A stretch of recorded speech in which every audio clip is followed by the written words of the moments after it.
Hi, hello, ನಮಸ್ಕಾರ ಸ್ನೇಹಿತರೆ. ಸ್ವಾಗತ ತಮಗೆಲ್ಲ KS ಮಾಸ್ಟರ್ ಮೈಂಡ್ ಯೂಟ್ಯೂಬ್ ಚಾನಲ್ಗೆ.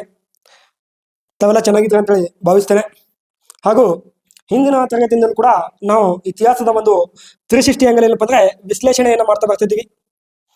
ಈ 360 ಆಂಗಲ್ ವಿಶ್ಲೇಷಣೆ ಮಾಡ್ತಾ ಏನಪ್ಪ ಅಂದರೆ ಬರ್ತಾ ಇದ್ದೀವಿ. ಹಾಗೂ ಇಲ್ಲಿ ಇರ್ತಕ್ಕಂಥ ಒಂದು ಕ್ವಶನ್ ತಗೊಂಡು ಅದರದ್ದೇ ಆಗಿರ್ತಕ್ಕಂಥ ಒಂದು ಸಂಪೂರ್ಣ ಮಾಹಿತಿಯನ್ನು ಕೊಡುವಂಥ ಪ್ರಯತ್ನ ಮಾಡ್ತಾ ಇದ್ದೀವಿ. ರೈಟ್, ವಿವರಣೆ ಆಗಿರ್ತಕ್ಕಂಥದ್ದು ಏನಪ್ಪ ಅಂದ್ರೆ ಒಂದು ಆಪ್ಷನ್ಸ್ಗೆ 4 ಆಪ್ಷನ್ಸ್ಗಳ ಬಗ್ಗೆ ಸಂಪೂರ್ಣವಾಗಿ ಕೊಡ್ತಾ ಬರ್ತಾ ಇದ್ದೀನಿ.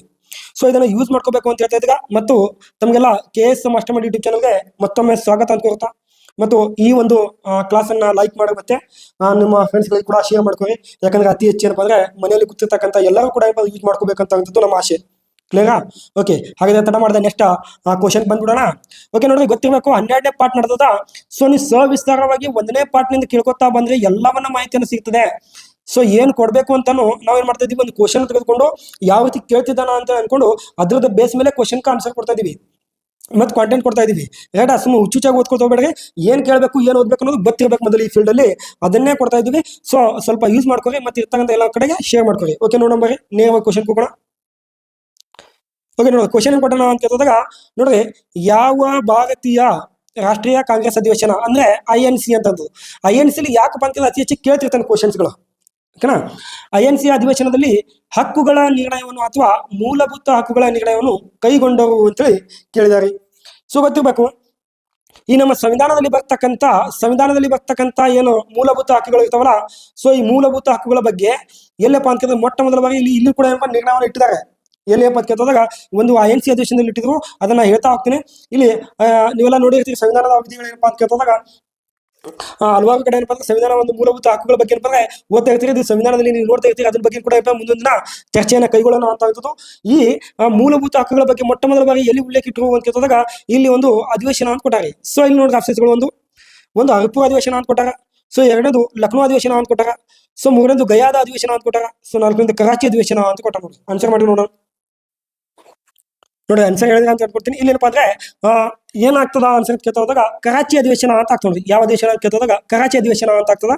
ಸೊ ನೋಡ್ರಿ, ಸ್ವಲ್ಪ ನಾವು ಎದ್ರ ಬಗ್ಗೆ ಹೇಳ್ತಾ ಹೋಗೋಣ ಅಂತ ಕೇಳ್ತಾ ಮೂಲಭೂತ ಹಕ್ಕುಗಳ ಬಗ್ಗೆ ಹೇಳ್ತಾ ಹೋಗೋಣ. ಯಾವ ಅಧಿವೇಶನ ಅಂತ ಕೇಳ್ತಾ ಮೂಲಭೂತ ಹಕ್ಕುಗಳ ಬಗ್ಗೆ ಏನಪ್ಪ ಹೇಳ್ತಾ ಹೋಗೋಣ.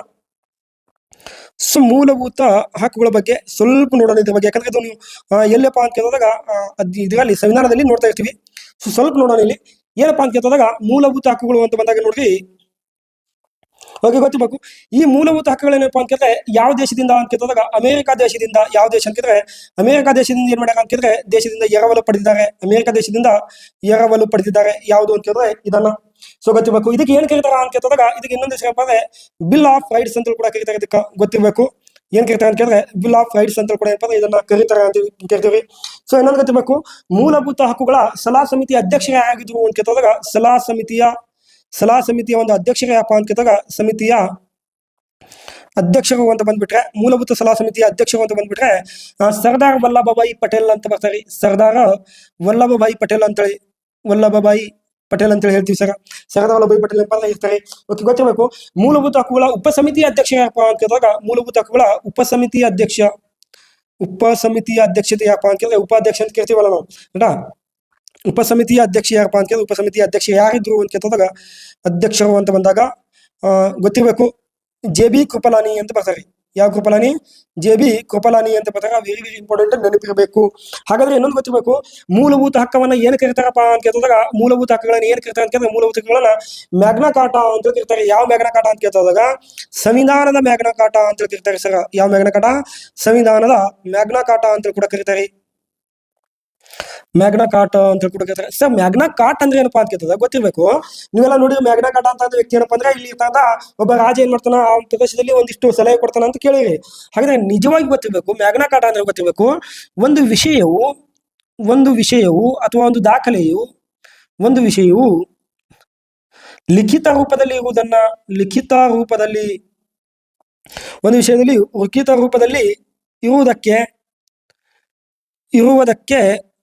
ಇರುವುದಕ್ಕೆ ಏನ್ ಕರಿತೀವಿ ಅಂತ ಕೇಳಿದ್ರೆ ಮ್ಯಾಗ್ನಾ ಕಾರ್ಟಾ ಅಂತ ಕರಿತೀವಿ. ಸರ್, ಗೊತ್ತಿರ್ಬೇಕು ನಿಮ್ಗೆ. ಏನ್ ಕರಿತೀವಿ ಮ್ಯಾಗ್ನಾ ಕಾರ್ಟಾ ಅಂತ ಹೇಳಿ ಕರಿತೀವಿ. ಒಂದು ವಿಷಯ ಏನಪ್ಪ ಅಂದ್ರೆ ಲಿಖಿತ ರೂಪದಲ್ಲಿ ಇರೋದಕ್ಕೆ ಏನ್ ಕರಿತೀವಿ ಮ್ಯಾಗ್ನಾ ಕಾರ್ಟಾ ಅಂತ ಹೇಳಿ ಕರಿತೀವಿ. ಇದನ್ನು ಕೂಡ ಏನಿರಬೇಕು ಗೊತ್ತಿರಬೇಕು ಅಂತ ಬರ್ತದೆ. ಓಕೆ, ಗೊತ್ತಿರಬೇಕು. ಮೂಲಭೂತ ಹಕ್ಕುಗಳು ಏನ್ ಮಾಡ್ತಾವ ಅಂತ ರಾಜಕೀಯ ನ್ಯಾಯವನ್ನು ಒದಗಿಸುತ್ತವೆ. ಯಾವ ನ್ಯಾಯ ಅಂತ ಕೇಳಿದಾಗ ಮೂಲಭೂತ ಹಕ್ಕುಗಳು ಏನ್ ಮಾಡ್ತಾವ ರಾಜಕೀಯ ನ್ಯಾಯವನ್ನು ಒದಗಿಸುತ್ತವೆ. ಮೂಲಭೂತ ಹಕ್ಕುಗಳು ರಾಜಕೀಯ ನ್ಯಾಯವನ್ನು ಒದಗಿಸುತ್ತವೆ. ಇದನ್ನು ಕೂಡ ಗೊತ್ತಿರಬೇಕು. ರಾಜಕೀಯ ನ್ಯಾಯವನ್ನು ಒದಗಿಸುತ್ತವೆ. ಮೂಲಭೂತ ಹಕ್ಕುಗಳು ರಾಜಕೀಯ ನ್ಯಾಯವನ್ನು ಕೂಡ ಏನ್ ಮಾಡ್ತಾವ ಅಂತ ಕೇಳಿದಾಗ ಒದಗಿಸುತ್ತವ ಅಂತ ಗೊತ್ತಿರಬೇಕು. ಓಕೆ, ನೆಕ್ಸ್ಟ್ ಇನ್ನೊಂದು ಪಾಯಿಂಟ್ ನೋಡಲಿ ಏನಪ್ಪಾ ಅಂತ ಕೇಳಿದಾಗ ಮೂಲಭೂತ ಹಕ್ಕುಗಳು ಮೊಟ್ಟ ಮೊದಲ ಬಾರಿಗೆ ಎಷ್ಟಿದ್ದಪ್ಪ ಅಂತ ಕೇಳಿದಾಗ ಮೂಲಭೂತ ಮೊದಲ ಸಂಖ್ಯೆ ಎಷ್ಟಿತ್ತು ಅಂತ ಕೇಳಿದಾಗ ಸಂಖ್ಯೆಗಳು 7 ಇದ್ದು. ಮೊದಲ ಎಷ್ಟಿದ್ದು ಅಂತ ಕೇಳಿದ್ರೆ 7 ಇದ್ದು. ಸೊ ಇವಾಗ ಎಷ್ಟಿದಾವ ಅಂತ ಕೇಳಿದಾಗ ಪ್ರಸ್ತುತವಾಗಿ ಅಂತ ಬಂದಾಗ ಪ್ರಸ್ತುತ 6 ಅದಾವ. ಈಗ ಏನ್ ಮಾಡ್ಯಾರ ಅಂತ ಕೇಳಿದಾಗ ಇಲ್ಲಿ ಇರ್ತಕ್ಕಂಥ ಒಂದು ಆಸ್ತಿ ಹಕ್ಕನ್ನು ಏನ್ ಮಾಡ್ಯಾರ ಅಂತ ಕೇಳಿದ್ರೆ ತೆಗೆದು ಹಾಕಿದ್ದಾರೆ. ಆಸ್ತಿ ಹಕ್ಕನ್ನು ಏನ್ ಮಾಡ್ಯಾರ ತೆಗೆದು ಹಾಕಿದ್ದಾರೆ. ಇದ್ರ ಬಗ್ಗೆ ನಾನು ಜಾಸ್ತಿ ಡೀಟೇಲ್ ಆಗಿ ಹೋಗಲ್ಲ, ಯಾಕಂದ್ರೆ ಇತಿಹಾಸದ ಕ್ಲಾಸ್ಗಳು ಇರೋದ್ರಿಂದ ಏನಪ್ಪ ಅಂದ್ರೆ ಇತಿಹಾಸ ಕಡೆ ಜಾಸ್ತಿ ಗಮನ ಕೊಡ್ಬೇಕಾಗುತ್ತೆ. ಒಂದು ಇರ್ತಕ್ಕಂಥ ಒಂದು ಗೊಟೇಶನ್ ಗೊತ್ತಿರಬೇಕು ಅಂತ ಹೇಳ್ತಾ ಇದ್ದೀನಿ ನಿಮ್ಗೆ ನಾನು. ರೈಟಾ? ಓಕೆ, ಹಾಗಾದ್ರೆ ಇನ್ನೊಂದಿಷ್ಟು ನೋಡೋಣ. 6 ಯಾವಪ್ಪ ಅಂತ ಕೇಳಿದಾಗ ಒಂದು ಗೊತ್ತಿರಬೇಕು ಸಮಾನತೆ ಹಕ್ಕು ಅಂತ ಗೊತ್ತಿರ್ಬೇಕು ನಿಮ್ಗೆ. ಯಾವ ಹಕ್ಕು ಅಂತ ಕೇಳಿದ್ರೆ ಸಮಾನತೆ ಹಕ್ಕು ಅಂತ ಗೊತ್ತಿರಬೇಕು. ಹಾಗಾದ್ರೆ ಸ್ವಲ್ಪ ಮುಂದ್ಗಡೆ ಬರ್ತೀನಿ, ಬರ್ಕೊಂಡ್ಬಿಡ್ರಿ. ಸಮಾನತೆ ಹಕ್ಕು ಸರಿ ಎಲ್ಲಿಂದ ಎಲ್ಲಿ ತನಕ ಇಲ್ಲಿ ಬರ್ತೀನಿ ಅಷ್ಟು.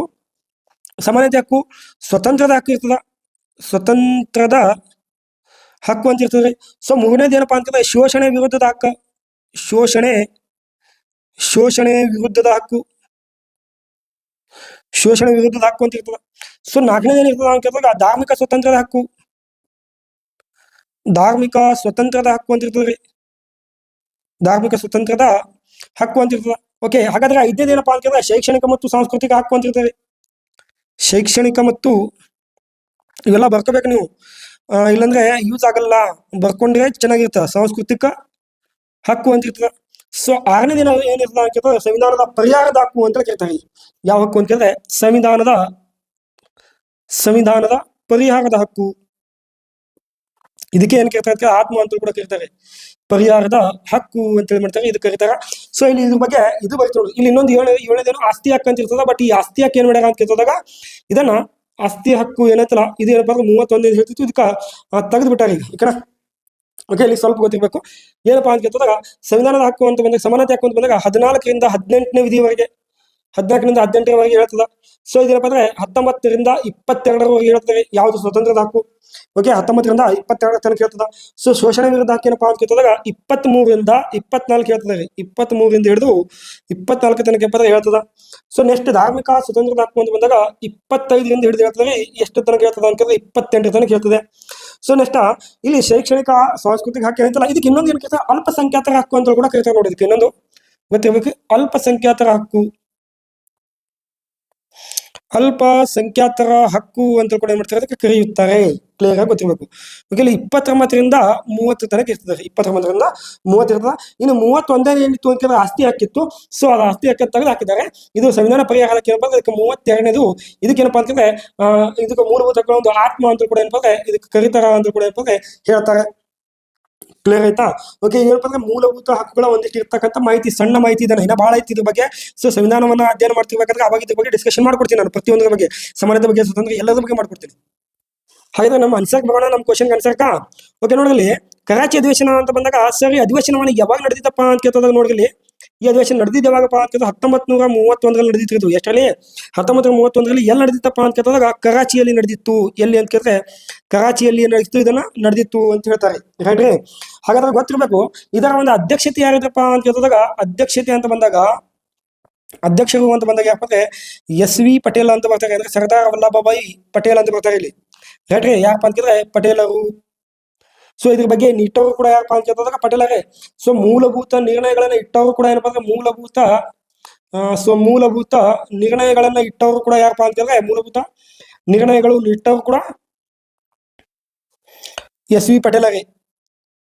ಕ್ಲಿಯರ್ ಆಗಿ ಗೊತ್ತಿರ್ಬೇಕು. ಒಂದೊಂದ್ಸಲ ಏನಪ್ಪ ಅಂದ್ರೆ ಬರಿತಾ ಇರಲ್ಲ, ನಾನು ಹಂಗೆ ಹೇಳ್ತಾ ಇರ್ತೀನಿ, ಅದನ್ನ ಕೇಳಿಸ್ಕೋಬೇಕು, ಎಲ್ಲವನ್ನು ಬರೀಕಾಗಲ್ಲ. ಹೇಳ್ತೀವಿ. ಓಕೆ, ಇನ್ನೊಂದು ಗೊತ್ತಿರ್ಬೇಕು ಅಂತ ಹೇಳಿದ್ರೆ ಏನಂತ ಕೇಳಿದ್ರೆ ರಾಷ್ಟ್ರದ ಆರ್ಥಿಕ ನೀತಿ ಕುರಿತು ಏನಪ್ಪ ಅಂದ್ರೆ ಸ್ಪಷ್ಟ ನಿರ್ಣಯವನ್ನು ಅಂಗೀಕರಿಸಲಾಗಿತ್ತು. ಇಲ್ಲಿ ಇನ್ನೊಂದು ಗೊತ್ತಿರ್ಬೇಕು ಏನಪ್ಪಾ ಅಂತ ಕೇಳಿದ್ರೆ ರಾಷ್ಟ್ರೀಯ ಆರ್ಥಿಕ ನೀತಿ ಬಗ್ಗೆ ಕುರಿತು ವೆರಿ ವೆರಿ ಇಂಪಾರ್ಟೆಂಟು. ಆ ರಾಷ್ಟ್ರೀಯ ಆರ್ಥಿಕ ನೀತಿ ಬಗ್ಗೆ ಕುರಿತು ಏನಪ್ಪ ಅಂದ್ರೆ ಅಂಗೀಕರಿಸಲಾಯಿತು ಅಂತ ಹೇಳ್ತಾರೆ. ಅಂಗೀಕರಿಸಲಾಯಿತು. ಕ್ಲಿಯರ್? ಇದನ್ನು ಕೂಡ ಏನಪ್ಪ ಅಂದ್ರೆ ಇದ್ರ ಬಗ್ಗೆ ಗೊತ್ತಿರಬೇಕು. ಇನ್ನು ಇದರಲ್ಲಿ ಇನ್ನೊಂದಿಷ್ಟು ಪ್ರಮುಖವಾಗಿರ್ತಕ್ಕಂಥ ಮಾಹಿತಿಗಳಿದ್ದು ಇಲ್ಲಿ ಹೇಳ್ತೀನಿ ಮುಂದೆ. ಓಕೆ, ಇಲ್ಲಿ ನೋಡ್ರಿ ಏನಿತ್ತು ಅಂತ ಕೇಳಿದಾಗ ಒಂದು ನೀವು ನೋಡಿದ್ರೆ ಏನಪ್ಪಾ ಅಂತ ಕೇಳಿದ್ರೆ ಮೂಲಭೂತ ಹಕ್ಕುಗಳು ಒಂದಿತ್ತು, ಇನ್ನೊಂದು ರಾಷ್ಟ್ರದ ಆರ್ಥಿಕ ನೀತಿ ಒಂದಿತ್ತು. ಇದರಲ್ಲಿ ಪ್ರಮುಖವಾಗಿರ್ತಕ್ಕಂಥ ಮಾಹಿತಿ ನೋಡು ಏನಪ್ಪಾ ಅಂತ ಕೇಳಿದ್ರೆ ಪ್ರಮುಖ ಮಾಹಿತಿ ಅಂತ ಬಂದಾಗ ಸೊ ಹೇಳ್ತೀನಿ ನೋಡಿದಲ್ಲಿ. ಓಕೆ, ಒಂದೇನಪ್ಪಾ ಅಂತ ಕೇಳಿದ್ರೆ ಇಲ್ಲಿ ಸ್ವತಂತ್ರ ಅಂದ್ರೆ ವಾಕ್ ಸ್ವತಂತ್ರ ಅಥವಾ ಮಾತಿನ ಸ್ವತಂತ್ರ ಅಂತ ಇರ್ತದೆ. ಮಾತಿನ ಸ್ವತಂತ್ರ ಅಂತ ಇರ್ತದ. ಸೊ ಎರಡನೇದು ಏನಿರ್ತದ ಅಂತ ಕೇಳಿದಾಗ ಸಮಾನತೆ ಇರ್ತದ್ರಿ. ಯಾವನತೆ? ಸಮಾನತೆ ಅಂತ ಇರ್ತದ. ಮತ್ತು ಮೂರನೇದು ಏನಪ್ಪಾ ಅಂತ ಕೇಳಿದ್ರೆ ಧರ್ಮದ ಸ್ವತಂತ್ರ ಅಂತ ಇರ್ತದೆ. ಇದೆಲ್ಲ ಹೇಳಿದೆ ಎಲ್ಲಿ ಹೇಳ್ತಾ ಇದ್ದೀನಿ ನಾನು ಗೊತ್ತಿರ್ಬೇಕು. ಇವೆಲ್ಲ ಎಲ್ಲಿ ನಡೆದಾವ? ಕರಾಚಿ ಅಧಿವೇಶನ ನಡೆದಿರ್ತಕ್ಕಂಥ ಪ್ರಮುಖ ಘಟನೆಗಳು ನೆನಪಿರ್ಬೇಕು. ಮತ್ತೆ ಅಲ್ಲೆಲ್ಲಿ ಹುಡ್ಕೋದಲ್ಲ, ಕರೆಕ್ಟ್ ಆಗಿ ಗೊತ್ತಿರ್ಬೇಕು. ಕರಾಚಿ ಅಧಿವೇಶನ ನಡೆದಿರ್ತಕ್ಕಂಥ ಪ್ರಮುಖ ಘಟನೆಗಳು ಇವೆಲ್ಲ ಏನಾದ್ರು ಹೇಳ್ತಾ ಇರೋದು. ಧರ್ಮದ ಸ್ವತಂತ್ರ ಅಂತ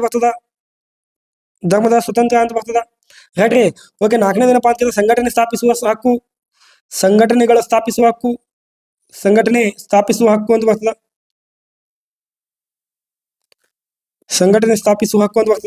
ಓಕೆ, ನಾಲ್ಕನೇದು ಇನ್ನೊಂದು ಬರ್ತದೆ. ಇನ್ನೊಂದು ಯಾವ್ದು ಅಂತ ಕೇಳಿದ್ರೆ ಕಾರ್ಮಿಕರ ಹಕ್ಕುಗಳು ಅಂತ ಬರ್ತದೆ. ಇಲ್ಲಿ ಇನ್ನೊಂದು ಯಾವ್ದು ಕೇಳಿದ್ರೆ ಕಾರ್ಮಿಕರ ಹಕ್ಕುಗಳು. ಇವೆಲ್ಲ ಮಾಹಿತಿಗಳು ನಿಮ್ಗೆ ಎಲ್ಲಿ ಸಿಗಲ್ಲ. ಸಂಪೂರ್ಣವಾಗಿದ್ದ ಮಾಹಿತಿನ ತಂದು ಕೊಡ್ತಾ ಇದ್ದೀನಿ. ಸೊ ಯೂಸ್ ಮಾಡ್ಕೊಳ್ಳಿ ಇದನ್ನ. ರೈಟಾ? ಓಕೆ, ಇವೆಲ್ಲ ಏನಾಗ್ತಾವ ಅಂತ ಕೇಳಿದ್ರೆ ಇವೆಲ್ಲ ಸಮಾನತೆಗಳು, ಇವೆಲ್ಲ ಹಕ್ಕುಗಳೇನವಲ್ಲ, ಇವೆಲ್ಲ ಹಕ್ಕುಗಳು ಏನಾಗ್ತಾವ ಅಂತ ಕೇಳಿದ್ರೆ ಮುಂದೆ ಏನ್ ಮಾಡ್ತಾವ ಒಂದಿಸ್ಕಿ ಇವೆಲ್ಲ ಏನಾಗ್ತಾವ ಅಂತ ಕೇಳಿದಾಗ ಮೂಲಭೂತ ಹಕ್ಕುಗಳಿಗೆ ಕಾರಣ ಆಗ್ತವೆ. ಇವೆಲ್ಲ ಏನಾಗ್ತಾವ? ಮೂಲಭೂತ ಹಕ್ಕುಗಳಿಗೆ ಏನಾಗ್ತಾವ ಅಂತ ಕೇಳಿದ್ರೆ ಮೂಲಭೂತ ಹಕ್ಕುಗಳಿಗೆ ಆಧಾರ ಆಗ್ತವೆ. ಮುಂದ ಅವೇ ಮೂಲಭೂತ ಹಕ್ಕುಗಳಿಗೆ ಆಧಾರವಾಗಿದೆ. ಇವೆಲ್ಲ ಏನಪ್ಪ ಆಧಾರವಾಗ್ತಾವ ಅಂತ ಹೇಳ್ತಾರೆ. ಯಾಕ್ರೆ ಇಷ್ಟೇನಪ್ಪಾ ಅಂತ ಕೇಳ್ತಾದಾಗ ಅಲ್ಲಿ ಇರ್ತಕ್ಕಂಥ ಒಂದಿಷ್ಟು ಘಟನೆಗಳ ಬಗ್ಗೆ ಏನಪ್ಪಾ ಅಂತ ಕೇಳಿದ್ರೆ ಗಯಾದಲ್ಲಿ ಇದು ಯಾವ್ದು ಕರಾಚಿಲಿ ಇರ್ತಕ್ಕಂಥದ್ದು. ಹೇಳ್ರಿ. ಓಕೆ, ಹಾಗಾದ್ರೆ ನೆಕ್ಸ್ಟ್ ಇನ್ನೊಂದು ನೋಡಿದಪ್ಪ ಯಾವುದು ಅಂತ ಕೇಳ್ತಾದಾಗ ಹರಿಪುರ ಅಧಿವೇಶನ ಅಂತ ನೋಡಿದ್ವಿ. ನೋಡಲಿ ಹರಿಪುರ ಅಧಿವೇಶನ. ಓಕೆ ಸರ್, ಈ ಹರಿಪುರ ಅಧಿವೇಶನ ನಡೀತಲ್ಲ ಅಲ್ಲಿ. ಓಕೆ, ಅಧಿವೇಶನ ಇದು ಎಷ್ಟರಲ್ಲಿ ನಡೀತದ ಅಂತ ಕೇಳಿದಾಗ ಗೊತ್ತಿರಬೇಕು. 1938ರಲ್ಲಿ ನಡೀತಿರೋದು. ಎಷ್ಟರಲ್ಲಿ ಅಂತ ನಡೀತದೆ ಅಂತ ಕೇಳಿದ್ರೆ 1938ರಲ್ಲಿ ನಡೆದಿರ್ತಕ್ಕಂಥದ್ದು. ಹಾಗಾದ್ರೆ ಇಲ್ಲಿ ಅಧ್ಯಕ್ಷರು ಯಾರಿದ್ರು ಅಂತ ಕೇಳಿದಾಗ ಅಧ್ಯಕ್ಷರು ಸುಭಾಷ್ ಚಂದ್ರ ಬೋಸ್. ಇಲ್ಲಿ ಯಾರು ಅಧ್ಯಕ್ಷರು ಅಂತ ಕೇಳಿದ್ರೆ ಸುಭಾಷ್ ಚಂದ್ರ ಬೋಸ್ ಏನಪ್ಪ ಅಂದ್ರೆ ಇಲ್ಲಿ ಏನಿದ್ರು ಅಧ್ಯಕ್ಷರಿದ್ರು ಅಂತ ಹೇಳ್ತಾರೆ. ಓಕೆ, ಹಾಗಾದ್ರೆ ಇನ್ನೊಂದು ಗೊತ್ತಿರ್ಬೇಕು ಎಲ್ಲಿ ನಡೆದಿತ್ತು ಅಂತ ಕೇಳಿದ್ರೆ ಹರಿಪುರದಲ್ಲೇ ನಡೆದಿರ್ತಕ್ಕಂಥದ್ದು. ಎಲ್ಲಿ ನಡೆದ ಸ್ಥಳ ಎಲ್ಲಿ ಇದು? ಓಕೆ, ಗೊತ್ತಿರ್ಬೇಕು. ಸ್ಥಳ ಅಂತ ಬಂದಾಗ ಸ್ಥಳ ಎಲ್ಲಿ? ಹರಿಪುರ ಅಂತಾನೆ ಗೊತ್ತಿರ್ಬೇಕು. ಯಾವ ಪುರ ಅಂತ ಕೇಳಿದ್ರೆ ಹರಿಪುರ ಅಂತ ಕೂಡ ಸ್ಥಳವನ್ನ ಗೊತ್ತಿರ್ಬೇಕು. ಇಲ್ಲಿ ಏನಾಗಿತ್ತು ಅಂತ ಕೇಳಿದಾಗ ರಾಷ್ಟ್ರೀಯ ಯೋಜನಾ ಸಮಿತಿಯನ್ನ ಜಾರಿ ತಂದ್ರು. ಸಮಿತಿಯನ್ನ ರಚನೆ ಮಾಡಿದ್ರಲ್ಲಿ ಏನ್ ಮಾಡಿದ್ರು ಅಂತ ಕೇಳಿದ್ರೆ ರಾಷ್ಟ್ರೀಯ ಯೋಜನಾ ಸಮಿತಿ ಏನ್ ಮಾಡಿದ್ರು ಅಂತ ಕೇಳಿದ್ರೆ ರಚನೆ ಮಾಡಿದ್ರು. ಯೋಜನಾ ಸಮಿತಿ ಏನ್ ಮಾಡಿದ್ರು? ರಚನೆ ಮಾಡಿದರು ಅಂತ ಹೇಳ್ತಾರೆ. ಓಕೆ, ಇನ್ನೊಂದು ಗೊತ್ತಿರ್ಬೇಕು ಇಲ್ಲಿ ಏನಪ್ಪಾ ಅಂತ ಕೇಳಿದ್ರೆ ಇದೇ ಅಧಿವೇಶನದಲ್ಲಿ ಬಂದ್ರೆ ಈ ಸುಭಾಷ್ ಚಂದ್ರ ಬೋಸ್ ಅವರು ಏನಪ್ಪಾ ಅಂದ್ರೆ ಗಾಂಧೀಜಿಯವರನ್ನ ಏನ್ ಕರೆದ್ರು ಅಂತ ಕೇಳಿದ್ರೆ ಇವರನ್ನು ಏನ್ ಕರೆದ್ರು? ರಾಷ್ಟ್ರಪಿತ ಎಂದು ಕರೆದರು. ಯಾವ ಪಿತ ಅಂತ ಕೇಳಿದ್ರು ಅಂತ ಕೇಳಿದ್ರೆ ರಾಷ್ಟ್ರಪಿತ ಎಂದು ಕರೆದರು. ಗೊತ್ತಿರಬೇಕು. ರಾಷ್ಟ್ರಪಿತ ಎಂದು ಕರೆದರು. ಯಾವ ಅಧಿವೇಶನದಲ್ಲಿ? ಇದೇ ಅಧಿವೇಶನದಲ್ಲಿ ರಾಷ್ಟ್ರಪಿತ ಎಂದು ಕರೆದರು. ಇದನ್ನು ಬಂದ್ರೆ ಗೊತ್ತಿರಬೇಕು. ಈ ಅಧಿವೇಶನ ನಂತರ ಏನಪ್ಪಾ ಅಂದ್ರೆ ಇನ್ನೊಂದು ಅಧಿವೇಶನ 1939 ತ್ರಿಪುರ ಬಿಕ್ಕಟ್ಟು ಅಂತ ಕೇಳ್ತೀವಿ. ಸೊ ತ್ರಿಪುರ ಬಿಕ್ಕಟ್ಟು ಯಾಕಾಯ್ತು ಅನ್ನೋದ್ರ ಬಗ್ಗೆ ಕೂಡ ಮುಂದೆ ಏನಪ್ಪಾ ಅಂದ್ರೆ ಇಲ್ಲಿ ಒಂದು ಅಧಿವೇಶನ ನಡೆದಿರ್ತಾರೆ. ಈ ತ್ರಿಪುರ ಬಿಕ್ಕಟ್ಟಲ್ಲಿ ಏನಾಗಿರುತ್ತೆ ಅಂತ ಕೇಳಿದ್ರೆ ಇಲ್ಲಿ ಪಟ್ಟಾಭಿ ಸೀತಾರಾಮಯ್ಯ ಮತ್ತು ಎಸ್.ಸಿ. ಬೋಸ್ ಅವ್ರ ಮಧ್ಯೆ ಏನಪ್ಪಾ ಅಂದ್ರೆ ಒಂದು ಕ್ಲಾಶ್ ಆಗಿರುತ್ತೆ. ಅಂದ್ರೆ ಪಟ್ಟಾಭಿ ಸೀತಾರಾಮಯ್ಯನವರು ಆಗ್ಬೇಕಾಗಿತ್ತು, ಬಟ್ ಎಸ್.ಸಿ. ಬೋಸ್ ಆಯ್ಕೆ ಆಗಿರ್ತಾರ. ಅಲ್ಲಿ ಗಾಂಧೀಜಿ ಅವ್ರು ಏನ್ ಮಾಡ್ತಾರ ಅಂತ ಕೇಳಿದಾಗ ಇದು ಎಸ್.ಸಿ. ಬೋಸ್ ಯಾರು ಪಟ್ಟಾಭಿ ಸೀತಾರಾಮಯ್ಯ ಆಗಿದ್ದು ಸೋಲಲ್ಲ, ಇದು ನನಗಾಗಿರ್ತಕ್ಕಂಥ ಸೋಲು ಅಂತ ಹೇಳ್ತಾರೆ. ಅದು ಬಿಕ್ಕಟ್ಟಾಗಿರ್ತದೆ. ಅದು ಒಂದು ಕ್ವಶನ್ ತೊಗೊಂಡು ಬಂದಂದ್ರೆ ಅದ್ರ ಬಗ್ಗೆ ಡಿಸ್ಕಷನ್ ಮಾಡಿರ್ತೀನಿ. ಕ್ಲಿಯರ್? ಓಕೆ, ಹಾಗಾದ್ರೆ ಅಲ್ಲಿ ಇನ್ನೊಂದಿತ್ತು ನೋಡ್ರಿ. ಇಲ್ಲಿ ನೋಡ್ರಿ ಲಕ್ನೋ ಅಧಿವೇಶನ ಬಗ್ಗೆ ಆಲ್ಮೋಸ್ಟ್ ಏನ್ ಮಾಡಿ ಕೇಳ್ತಾದಾಗ 1916ರಲ್ಲಿ ನಡೆದಿರ್ತಕ್ಕಂಥ ಈ ಅಧಿವೇಶನ ಬಗ್ಗೆ ನಿಮ್ಗೆ ಆಲ್ಮೋಸ್ಟ್ ಹೇಳ್ಬಿಟ್ಟಿನಿ ನಾನು. ಓಕೆನಾ? ಅಲ್ಲಿ ಏನಪ್ಪ ಅಂದ್ರೆ ಎಲ್ಲಾರಪ್ಪ ಮಂದಿ ಕುಡ್ಕೊಂಡಿದ್ರು ಅಂತ ಹೇಳ್ಬಿಟ್ಟಿನಿ. ಅದ್ರ ಬಗ್ಗೆ ಏನು ಟೆನ್ಷನ್ ತೊಗೊಳ್ಳೋದಿಲ್ಲ. ಸೊ ಇನ್ನೊಂದು ಗೊತ್ತಿರಬೇಕು, ಸಣ್ಣದಾಗಿರ್ತಕ್ಕಂಥ ಒಂದು ಅಧಿವೇಶನ ಇತ್ತು ನೋಡ್ರಿ, ಗಯಾ ಅಧಿವೇಶನ ಅಂತ. ಯಾವ ಅಧಿವೇಶನ ಅಂತ ಕೇಳ್ತದಾಗ ಗಯಾ. ಓಕೆ, ನೋಡ್ರಿ ಗಯಾ ಅಧಿವೇಶನ ಅಂತ ಬರ್ತ ನೋಡ್ರಿ. ಯಾವ ಗಯಾ ಅಧಿವೇಶನ ಅಂತ ಬರ್ತದ. ಸೊ ಇದು ನಡೆದಿದ್ದು ಯಾವಾಗ ಅಂತ ಕೇಳ್ತದಾಗ ಗಯಾ ಅಧಿವೇಶನ ನಡೆದಿದ್ದು 1922ರಲ್ಲಿ ನಡೆದಿತ್ತು. ಯಾವಾಗ? 1922ರಲ್ಲಿ ನಡೆದಿರ್ತಕ್ಕಂಥದ್ದು. ರೈಟ್? ಯಾವ ಅಧಿವೇಶನ ಕೇಳಿದ್ರೆ ಗಯಾ ಅಧಿವೇಶನ ಅಂತ. ಓಕೆ, ನೋಡ್ರಿ 1922 ನಡೆದಿರ್ತಕ್ಕಂಥದ್ದು. ಇದರ ಒಂದು ಅಧ್ಯಕ್ಷರು ಯಾರಿದ್ರು ಅಂತ ಕೇಳಿದ್ರೆ ಅಧ್ಯಕ್ಷರು ಗೊತ್ತಿರ್ಬೇಕು ನಿಮಗ ಸಿ.ಆರ್. ದಾಸ್ ಅಂತ ಬರ್ತಾರೆ. ಸಿ.ಆರ್. ದಾಸ್ ಅಂದ್ರೆ ಗೊತ್ತಿರ್ಬೇಕು ಚಿತ್ತರಂಜನ್ ದಾಸ್. ಚಿತ್ತರಂಜನ ದಾಸ್ ಅಂತೇಳಿ ಹೇಳ್ತೀವಿ ಸರ್. ಚಿತ್ತರಂಜನ್ ದಾಸ್, ಸಿಆರ್ ದಾಸ್ ಅಂದ್ರೆ ಚಿತ್ತರಂಜನ್ ದಾಸ್. ಇದು ಎಲ್ಲಿ ಬರ್ತದ ಅಂತ ಕೇಳಿದಾಗ ಇದು ಬಿಹಾರ ಅಂತ ಕೂಡ ಗೊತ್ತಿರಬೇಕು. ಸೊ ಇಲ್ಲಿ ಏನ್ ನಡೆದಿತ್ತು ಅಂತ ಕೇಳಿದಾಗ ಇಲ್ಲಿ 1922ರಲ್ಲಿ ನಿಮ್ಗೆ ನಾನು ಹಿಂದಿ ಕ್ಲಾಸಲ್ಲಿ ಹೇಳ್ಬೇಕಂತ ಹೇಳಿದೆ. 1922ರಲ್ಲಿ ಚೌರಿ ಘಟನೆಯನ್ನ, ಯಾವ ಘಟನೆ? ಚೌರಿ ಘಟನೆ ಏನಪ್ಪಾ ಅಂದ್ರೆ ಈ ಘಟನೆ ನಡೆದಿತ್ತು. ಈ ಘಟನೆಯ ಮೂಲಕ ಗಾಂಧೀಜಿಯವರು ಏನ್ ಮಾಡಿದ್ರು ಅಂತ ಕೇಳಿದಾಗ ಅಸಹಕಾರ ಚಳವಳಿಯನ್ನ ಮರಳಿ ಪಡೆದವು ಅಂತ ಹೇಳಿದೆ ನಿಮ್ಗೆ ನಾನು. ಸೊ ಇದನ್ನ ಏನಪ್ಪಾ ಅಂದ್ರೆ ನಡೆದಿತ್ತು. ಈ ಚಳವಳಿಯ ನಂತರ ಏನಾಗ್ತದ ಅಂತ ಕೇಳಿದಾಗ ಈ ಚಳವಳಿ ನಂತರ ಇದೇ ಅಧಿವೇಶನದಲ್ಲಿ ಒಂದು ಮುಖ್ಯವಾಗಿರ್ತಕ್ಕಂಥ ಒಂದು ವಿಚಾರಧಾರಣೆ ಏನಾಗ್ತದ ಅಂತ ಕೇಳಿದಾಗ ಇಲ್ಲಿ ಬದಲಾವಣೆ ಬಯಸುವ ಗುಂಪು ಮತ್ತು ಬದಲಾವಣೆ ಅಂದ್ರೆ INCಯಲ್ಲಿ ಅಥವಾ ಭಾರತೀಯ ಸ್ವತಂತ್ರ ಚಳುವಳಿಯ ಸಂಗ್ರಾಮದಲ್ಲಿ ಅಥವಾ ಸ್ವಾತಂತ್ರ್ಯವನ್ನು ಪಡೆದುಕೊಳ್ಳುವ ಚಳುವಳಿಯಲ್ಲಿ ಬದಲಾವಣೆ ಬಯಸುವ ಗುಂಪು, ನಿಮಗೆ ನಾನು ಮೊನ್ನೆ ಹೇಳಿದ್ದೇನೆ, ಬಯಸುವ ಗುಂಪು ಮತ್ತು ಬಯಸದೇ ಇರುವ ಗುಂಪು ಅಂತೇಳಿ ನಿಮಗೆ ಮನೆ ಹೇಳಿದೆ. ಅದ್ರ ಬಗ್ಗೆ ನಾನು ಹೇಳಿದ್ದೆ, ಯಾಕೆ ಬಯಸ್ತಾರ ಯಾಕಿಲ್ಲ ಅಂತ ಆಯ್ತಾ. ಇಲ್ಲಿ ಏನಪ್ಪಾ ಅಂದ್ರೆ ಚಿತ್ತರಂಜನ್ ದಾಸ್ ಇರ್ತಾರ, ಯಾಕಂದ್ರೆ CR ದಾಸ್ ಆಗಿರ್ಬೋದು, ರಾಜೇಂದ್ರ ಪ್ರಸಾದ್ ಆಗಿರ್ಬೋದು, ಇಲ್ಲಿ ವಲ್ಲಭಾಯ್ ಪಟೇಲ ಏನಪ್ಪ ಅಂತ ಕೇಳ್ದಾಗ ಇಲ್ಲಿ ಚಿತ್ತರಂಜನ್ ದಾಸ್ ಇರ್ತಾರ, ಮೋತಿಲಾಲ್ ನೆಹರು ಇರ್ತಾರ. ಏಟಾ ಇಲ್ಲೆಲ್ಲ ಏನಪ್ಪ ಅಂದ್ರೆ ಚಿತ್ತರಂಜನ್ ದಾಸ್, ಮೋತಿಲಾಲ್ ನೆಹರು ಇರ್ತಾರೆ. ಇಲ್ಲಿ ಏನಪ್ಪ ಅಂದ್ರೆ ಈ ರಾಜೇಂದ್ರ ಪ್ರಸಾದ್ ಆಗಿರ್ಬೋದು, ವಲ್ಲಭಾಯ್ ಪಟೇಲ್ ಇರ್ತಾರೆ, ಇಲ್ಲೆಲ್ಲ ಇದ್ದಿರ್ತಾರೆ. ಸೊ ಇದ್ರ ಬಗ್ಗೆ ನಾನು ಮೊದಲೇ ಮಾಡಿನಿ, ಇದ್ರ ಬಗ್ಗೆ ಹೇಳಿನಿ. ಇದ್ರ ಬಗ್ಗೆ ಬದಲಾವಣೆ ಬಯಸುವ ಗುಂಪು ಅಥವಾ ಬದಲಾವಣೆ ಬಯಸದೇ ಇರುವ ಗುಂಪು ಬಗ್ಗೆ ಆಲ್ಮೋಸ್ಟ್ ಹೇಳ್ಬಿಟ್ಟಿದ್ದೀನಿ. ಕ್ಲಿಯರ್? ಇದು ಗೊತ್ತಿರ್ಬೇಕು ನಿಮಗೆ. ಯಾಕೆ ಇದು ಫಲಿತಾಂಶ ಏನಪ್ಪಾ ಅಂತ ಕೇಳಿದಾಗ ಇದು ಇಬ್ಬರು ಫಲಿತಾಂಶ ಏನಾಗ್ತದ ಅಂತ ಕೇಳಿದಾಗ ಗೊತ್ತಿರಬೇಕು. ಸ್ವರಾಜ್ಯ ಪಕ್ಷವನ್ನು ಸ್ಥಾಪನೆ ಆಗ್ತದೆ. ಯಾವ ಪಕ್ಷ? ಸ್ವರಾಜ್ಯ ಪಕ್ಷ ಏನಾಗ್ತದ ಸ್ಥಾಪನೆ ಆಗ್ತದೆ. ಎಷ್ಟರಲ್ಲಿ ಅಂತ ಕೇಳಿದಾಗ ಗೊತ್ತಿರಬೇಕು, 1923ರಲ್ಲಿ ಸ್ಥಾಪನೆ ಆಗ್ತದೆ. ರೈಟ್? ಓಕೆ, ಎಲ್ಲಾ ಅಧಿವೇಶನ ಬಗ್ಗೆ ಕೂಡ ಏನಂದ್ರೆ ಮಾಹಿತಿಯನ್ನ ಡೀಟೇಲ್ ಆಗಿ ಕೊಡ್ತೀನಿ, ಅದನ್ನ ನೋಟ್ ಮಾಡ್ಕೊಳ್ಳಿ. ಸೊ ಹಾಗಾದ್ರೆ ನೆಕ್ಸ್ಟ್ ಕ್ವಶನ್ ಹೋಗೋಣ. ಓಕೆ ರೈಟ್, ಬನ್ನಿ ನೋಡಿ. ಕ್ವಶನ್ ಏನದ ಅಂತ ಕೇಳಿದಾಗ ಕರ್ನಾಟಕದ ಯಾವ ಸ್ಥಳದಲ್ಲಿ ಅಶೋಕನ ಲಘು ಶಾಸನವನ್ನ ಪತ್ತೆ ಮಾಡಲಾಗಿದೆ ಅಂತ ಕೇಳಿ ನೋಡಿ. ಆಧುನಿಕ ಭಾರತದ ಒಂದಿಷ್ಟು ಕ್ವಶನ್ಗಳು ಮತ್ತು ಕರ್ನಾಟಕದ ಕ್ವಶನ್ಗಳು ಎಲ್ಲವನ್ನು ಕೂಡ ಡಿಟೇಲ್ ಆಗಿರ್ತಕ್ಕಂಥ ಮಾಹಿತಿಯನ್ನು ಕೊಡ್ತಾ ಇರ್ತೀನಿ. ತಗೊಳ್ಕೊಂಡು ಆರಾಮಾಗಿ ಬರ್ಕೋಬೇಕು. ರೈಟ್? ಯಾಕಂದ್ರೆ ಪರಿಶ್ರಮ ಪಡೆದ ಏನು ಮಾಡೋಕ್ಕಾಗಲ್ಲ, ಪರಿಶ್ರಮಗಳು ಬೇಕೇ ಬೇಕು. ಪ್ರಯತ್ನ ಇಲ್ಲದೆ ಏನು ಮಾಡೋಕ್ಕಾಗಲ್ಲ, ಕಷ್ಟಪಡದೆ ಏನು ಸಿಗಲ್ಲ. ಎಲ್ಲಿ ಯಾವ ಹಣೆಬರಹದಲ್ಲಿ ಕೂತ್ಕೊಂಡ್ರೆ ನಮ್ಗೇನು ಸಿಗಲ್ಲ ಗೊತ್ತಿರಬೇಕು. ನಾವು ಮಾಡಿದ್ರೆ ಮಾತ್ರ ನಾವು ತಿಂತೀವಿ. ಓಕೆ, ಆನ್ಸರ್ ಮಾಡಿ ನೋಡ. ಕ್ವಶನ್ 1 ಆಪ್ಷನ್ಸ್ ಕೊಟ್ಟಾಗ ಅಂತ ಕೇಳಿದ್ರೆ ಹಲಿಮಿಡಿ ಶಾಸನ. ಸೊ ಎರಡು ಹಲಿಮಿಡಿ ಶಾಸನ, ಹಲಿಮಿಡಿ ಹಾಸನ ಅಂತ ಕೊಟ್ಟಾರ, ಮಸ್ಕಿ ರಾಯಚೂರು ಅಂತ ಕೊಟ್ಟಾರ, ಮುಳಬಾಗಿಲು ಕೋಲಾರ ಅಂತ ಕೊಟ್ಟಾರ, ಮತ್ತು ಹೊಸಕೋಟೆ ಬೆಂಗಳೂರು ಅಂತ ಕೊಟ್ಟಾರ. ಆನ್ಸರ್ ಮಾಡಿ ನೋಡ. ಹೇಳಿದ್ರ? ಓಕೆ ನೋಡ್ರಿ, ಹಲಿಮಿಡಿ ಶಾಸನ ಅಂತ ಬಂದಾಗ ಸ್ವಲ್ಪ ಗೊತ್ತಿರಬೇಕು. ಹಲಿಮಿಡಿ ಶಾಸನ ಬಗ್ಗೆ ನಾನು ಹಿಂದೆ ಆಲ್ಮೋಸ್ಟ್ ಹೇಳಿದ್ದೀನಿ ಕ್ಲಾಸನ್ನ, ಇನ್ನೊಂದ್ಸಲ ರಿವೈಲ್ ಮಾಡ್ಬಿಡ್ತೀನಿ ನೋಡಿ ಸ್ವಲ್ಪ ಆಗಿ. ಇದು ಕದಂಬರ ಮನೆತನಕ್ಕೆ ಸಂಬಂಧಪಟ್ಟಿರ್ತಕ್ಕಂಥ ಶಾಸನ. ಇದು ಯಾವ ಮನೆತನಕ ಅಂತ ಕೇಳಿದ್ರೆ ಕದಂಬರಲ್ಲಿ ಯಾರಪ್ಪ ಅಂತ ಕೇಳಿದಾಗ ಇಲ್ಲಿ ಕಾಕುಸ್ಥವರ್ಮ ಅಂತಿದ್ದಲ್ಲ, ಈ ಕಾಕುಸ್ಥವರ್ಮ ಹೊಡಿಸಿದ ಶಾಸನ ಯಾವುದು ಅಂತ ಹಲಿಮಿಡಿ ಶಾಸನ ಅಂತ ಬರ್ತದೆ. ಇಲ್ಲಿ ಹಾಸನ ಜಿಲ್ಲೆಯ ಬೇಲೂರು ತಾಲೂಕಿನಲ್ಲಿ ಕಂಡು ಬರ್ತಕ್ಕಂಥ ಬೇಲೂರು ತಾಲೂಕಿನಲ್ಲಿ ಏನಪ್ಪ ಕಂಡು ಬರುವ ಶಾಸನವಾಗಿದೆ. ಯಾವ್ದು ಅಂತ ಕೇಳಿದ್ರೆ ಹಲಿಮಿಡಿ ಶಾಸನ. ಇದನ್ನು ಏನ್ ಕರೀತಾರೆ ಅಂತ ಕೇಳಿದ್ರೆ ಕನ್ನಡದ ಮೊದಲ ಶಾಸನ ಅಂತ ಕೂಡ ಕರೀತಾರೆ. ಇದಕ್ಕೆ ಏನಪ್ಪಾ ಅಂತ ಕೇಳಿದ್ರೆ ಕನ್ನಡದ ಮೊದಲ ಶಾಸನ ಅಂತ ಕೂಡ ಏನಪ್ಪ ಇದನ್ನ ಕರೀತಾರೆ. ಸೊ ಇದು ಪೂರ್ವ ಹಳೆಗನ್ನಡ ಭಾಷೆಯಲ್ಲಿ ಇರ್ತಕ್ಕಂಥದ್ದು. ಇದನ್ನು ಕೂಡ ಗೊತ್ತಿರಬೇಕು. ಪೂರ್ವ ಹಳೆಗನ್ನಡ ಭಾಷೆಯಲ್ಲಿ ಇರ್ತಕ್ಕಂಥದ್ದು ಗೊತ್ತಿರಬೇಕು. ಸೊ ಇದನ್ನು ಎದಕ್ಕೆ ಸಂಬಂಧಪಡದ ಅಂತ ಕದಂಬರಿಗೆ ಸಂಬಂಧಪಡುತ್ತೆ, ಕಾಕುಸ್ಥವರ್ಮನ ಬಗ್ಗೆ ಸಂಬಂಧಪಡದ. ಇದ್ರ ಬಗ್ಗೆ ಸಂಪೂರ್ಣ ಮಾಹಿತಿಯನ್ನ ಹಿಂದಿನ ಕ್ಲಾಸ್ ಅಲ್ಲಿ ಏನಪ್ಪ ನಾನು ಕೊಟ್ಟಿದ್ದೀನಿ, ಹೋಗಿ ಅಲ್ಲಿ ಕೇಳ್ಕೋಬಹುದು. ಪ್ರತಿಯೊಂದನ್ನು ಕೂಡ ಕೊಟ್ಬಿಟ್ಟಿದ್ದೀನಿ ಇದ್ರ ಬಗ್ಗೆ. ಓಕೆ, ಇದ್ರ ಬಗ್ಗೆ ಇಲ್ಲಿ ಡಿಸ್ಕಸ್ ಮಾಡಕ್ಕೆ ಹೋಗಲ್ಲ. ರೈಟ್? ಹಾಗಾದ್ರೆ ನಾವು ಡೈರೆಕ್ಟ್ ಆಗಿ ಹೇಳ್ಬೋಣ ಅಂತಂದ್ರೆ ಮಸ್ಕಿ ಅಂತ ಬರ್ತದೆ. ಹಾಗಾದ್ರೆ ಇಲ್ಲಿ ಕರ್ನಾಟಕದಲ್ಲಿ ಯಾವ ಸ್ಥಳದಲ್ಲಿ ಅಶೋಕನ ಲಘು ಶಾಸನಗಳು ಪತ್ತೆಯಾಗದ ಅಂತ ಕೇಳಿದಾಗ ಇಲ್ಲಿ ರಾಯಚೂರಿನ ಮಸ್ಕಿ ಶಾಸನದಲ್ಲಿ ಏನಪ್ಪ ಲಘು ಶಾಸನ ಅಂತ ಪತ್ತೆಯಾಗದ ಅಂತ ಹೇಳ್ತಾರೆ. ಸೊ ಇದ್ರ ಬಗ್ಗೆ ಮಾಹಿತಿಯನ್ನ ನೋಡ್ತಾ ಹೋಗೋಣ. ನೋಡಿ, ಕರ್ನಾಟಕದಲ್ಲಿ ಅಂತ ಕೇಳಿದ್ರೆ ಇಡೀ ಭಾರತದಲ್ಲಿ ಎಲ್ಲ ಗೊತ್ತಿರಬೇಕು. ಕನ್ನಡದಲ್ಲಿ ಕಾಣುವುದು ಮಸ್ಕಿ ಅಂತ ಬರ್ತದ. ಓಕೆ, ಇದ್ರ ಬಗ್ಗೆ ಏನಪ್ಪ ಮಾಹಿತಿಯನ್ನು ನೋಡೋಣ ಬರೀ. ನೋಡ್ರಿ, ಯಾವ ಶಾಸನ ಅಂತ ಕೇಳಿದ್ರೆ ಮಸ್ಕಿ ಶಾಸನ ಅಂತ ಬರ್ತದೆ. ಮಸ್ಕಿ ಶಾಸನ ಅಂತ ಕೇಳ್ತೀವಿ. ಕ್ಲಿಯರ್? ಓಕೆ, ಗೊತ್ತಿರಬೇಕು.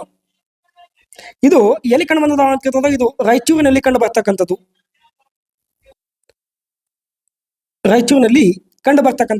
ಸರ್ ಇದನ್ನ ಎಷ್ಟರಲ್ಲಿ ಪತ್ತೆ ಮಾಡಿದ್ರು ಅಂತ ಕೇಳಿದಾಗ ಪತ್ತೆ ಮಾಡಿದ್ದು ಎಷ್ಟರಲ್ಲಿ ಅಂತ ಕೇಳಿದ್ರೆ 1915ರಲ್ಲಿ ಪತ್ತೆ ಮಾಡಿದ್ರು. ಎಷ್ಟರಲ್ಲಿ? 1915ರಲ್ಲಿ ಪತ್ತೆ ಮಾಡಿದ್ರು. ಸರ್ ಪತ್ತೆ ಮಾಡಿದ ವ್ಯಕ್ತಿ ಯಾರು ಅಂತ ಕೇಳಿದ್ರೆ ಸಿ ಬೆಡನ್ ಅಂತಕ್ಕಂಥ ವ್ಯಕ್ತಿ. ಯಾವ ಬೆಡನ್? ಸಿ ಬೆಡನ್ ಅಂತಕ್ಕಂಥ ವ್ಯಕ್ತಿ. ಸೊ ಸಿ ಅಂದ್ರೆ ಗೊತ್ತಿರಬೇಕು, ಚಾರ್ಲ್ಸ್ ಬೆಡನ್ ಅಂತಕ್ಕಂಥ ವ್ಯಕ್ತಿ. ಯಾವ ಬೆಡನ್? ಚಾರ್ಲ್ಸ್ ಬೆಡನ್ ಎಂಬ ವ್ಯಕ್ತಿ ಅಂತ ಇದನ್ನು ಪತ್ತೆ ಮಾಡಿದ. ಕರೆಕ್ಟ್ ಆಗಿ ಗೊತ್ತಿರಬೇಕು. ರೈಟ್? ಓಕೆ, ಹಾಗಾದ್ರೆ ಇದರಲ್ಲಿ ಏನ್ ಕಂಡು ಬತ್ತು ಅಂತ ಕೇಳ್ದಾಗ ಗೊತ್ತಿರಬೇಕು. ಇದರಲ್ಲಿ ಈತನ ಯಾರ ಅಂದ್ರೆ ಇಲ್ಲಿ ಹೆಸರು ಬರ್ಬಿಡ್ತೀವಿ ನೋಡಿ.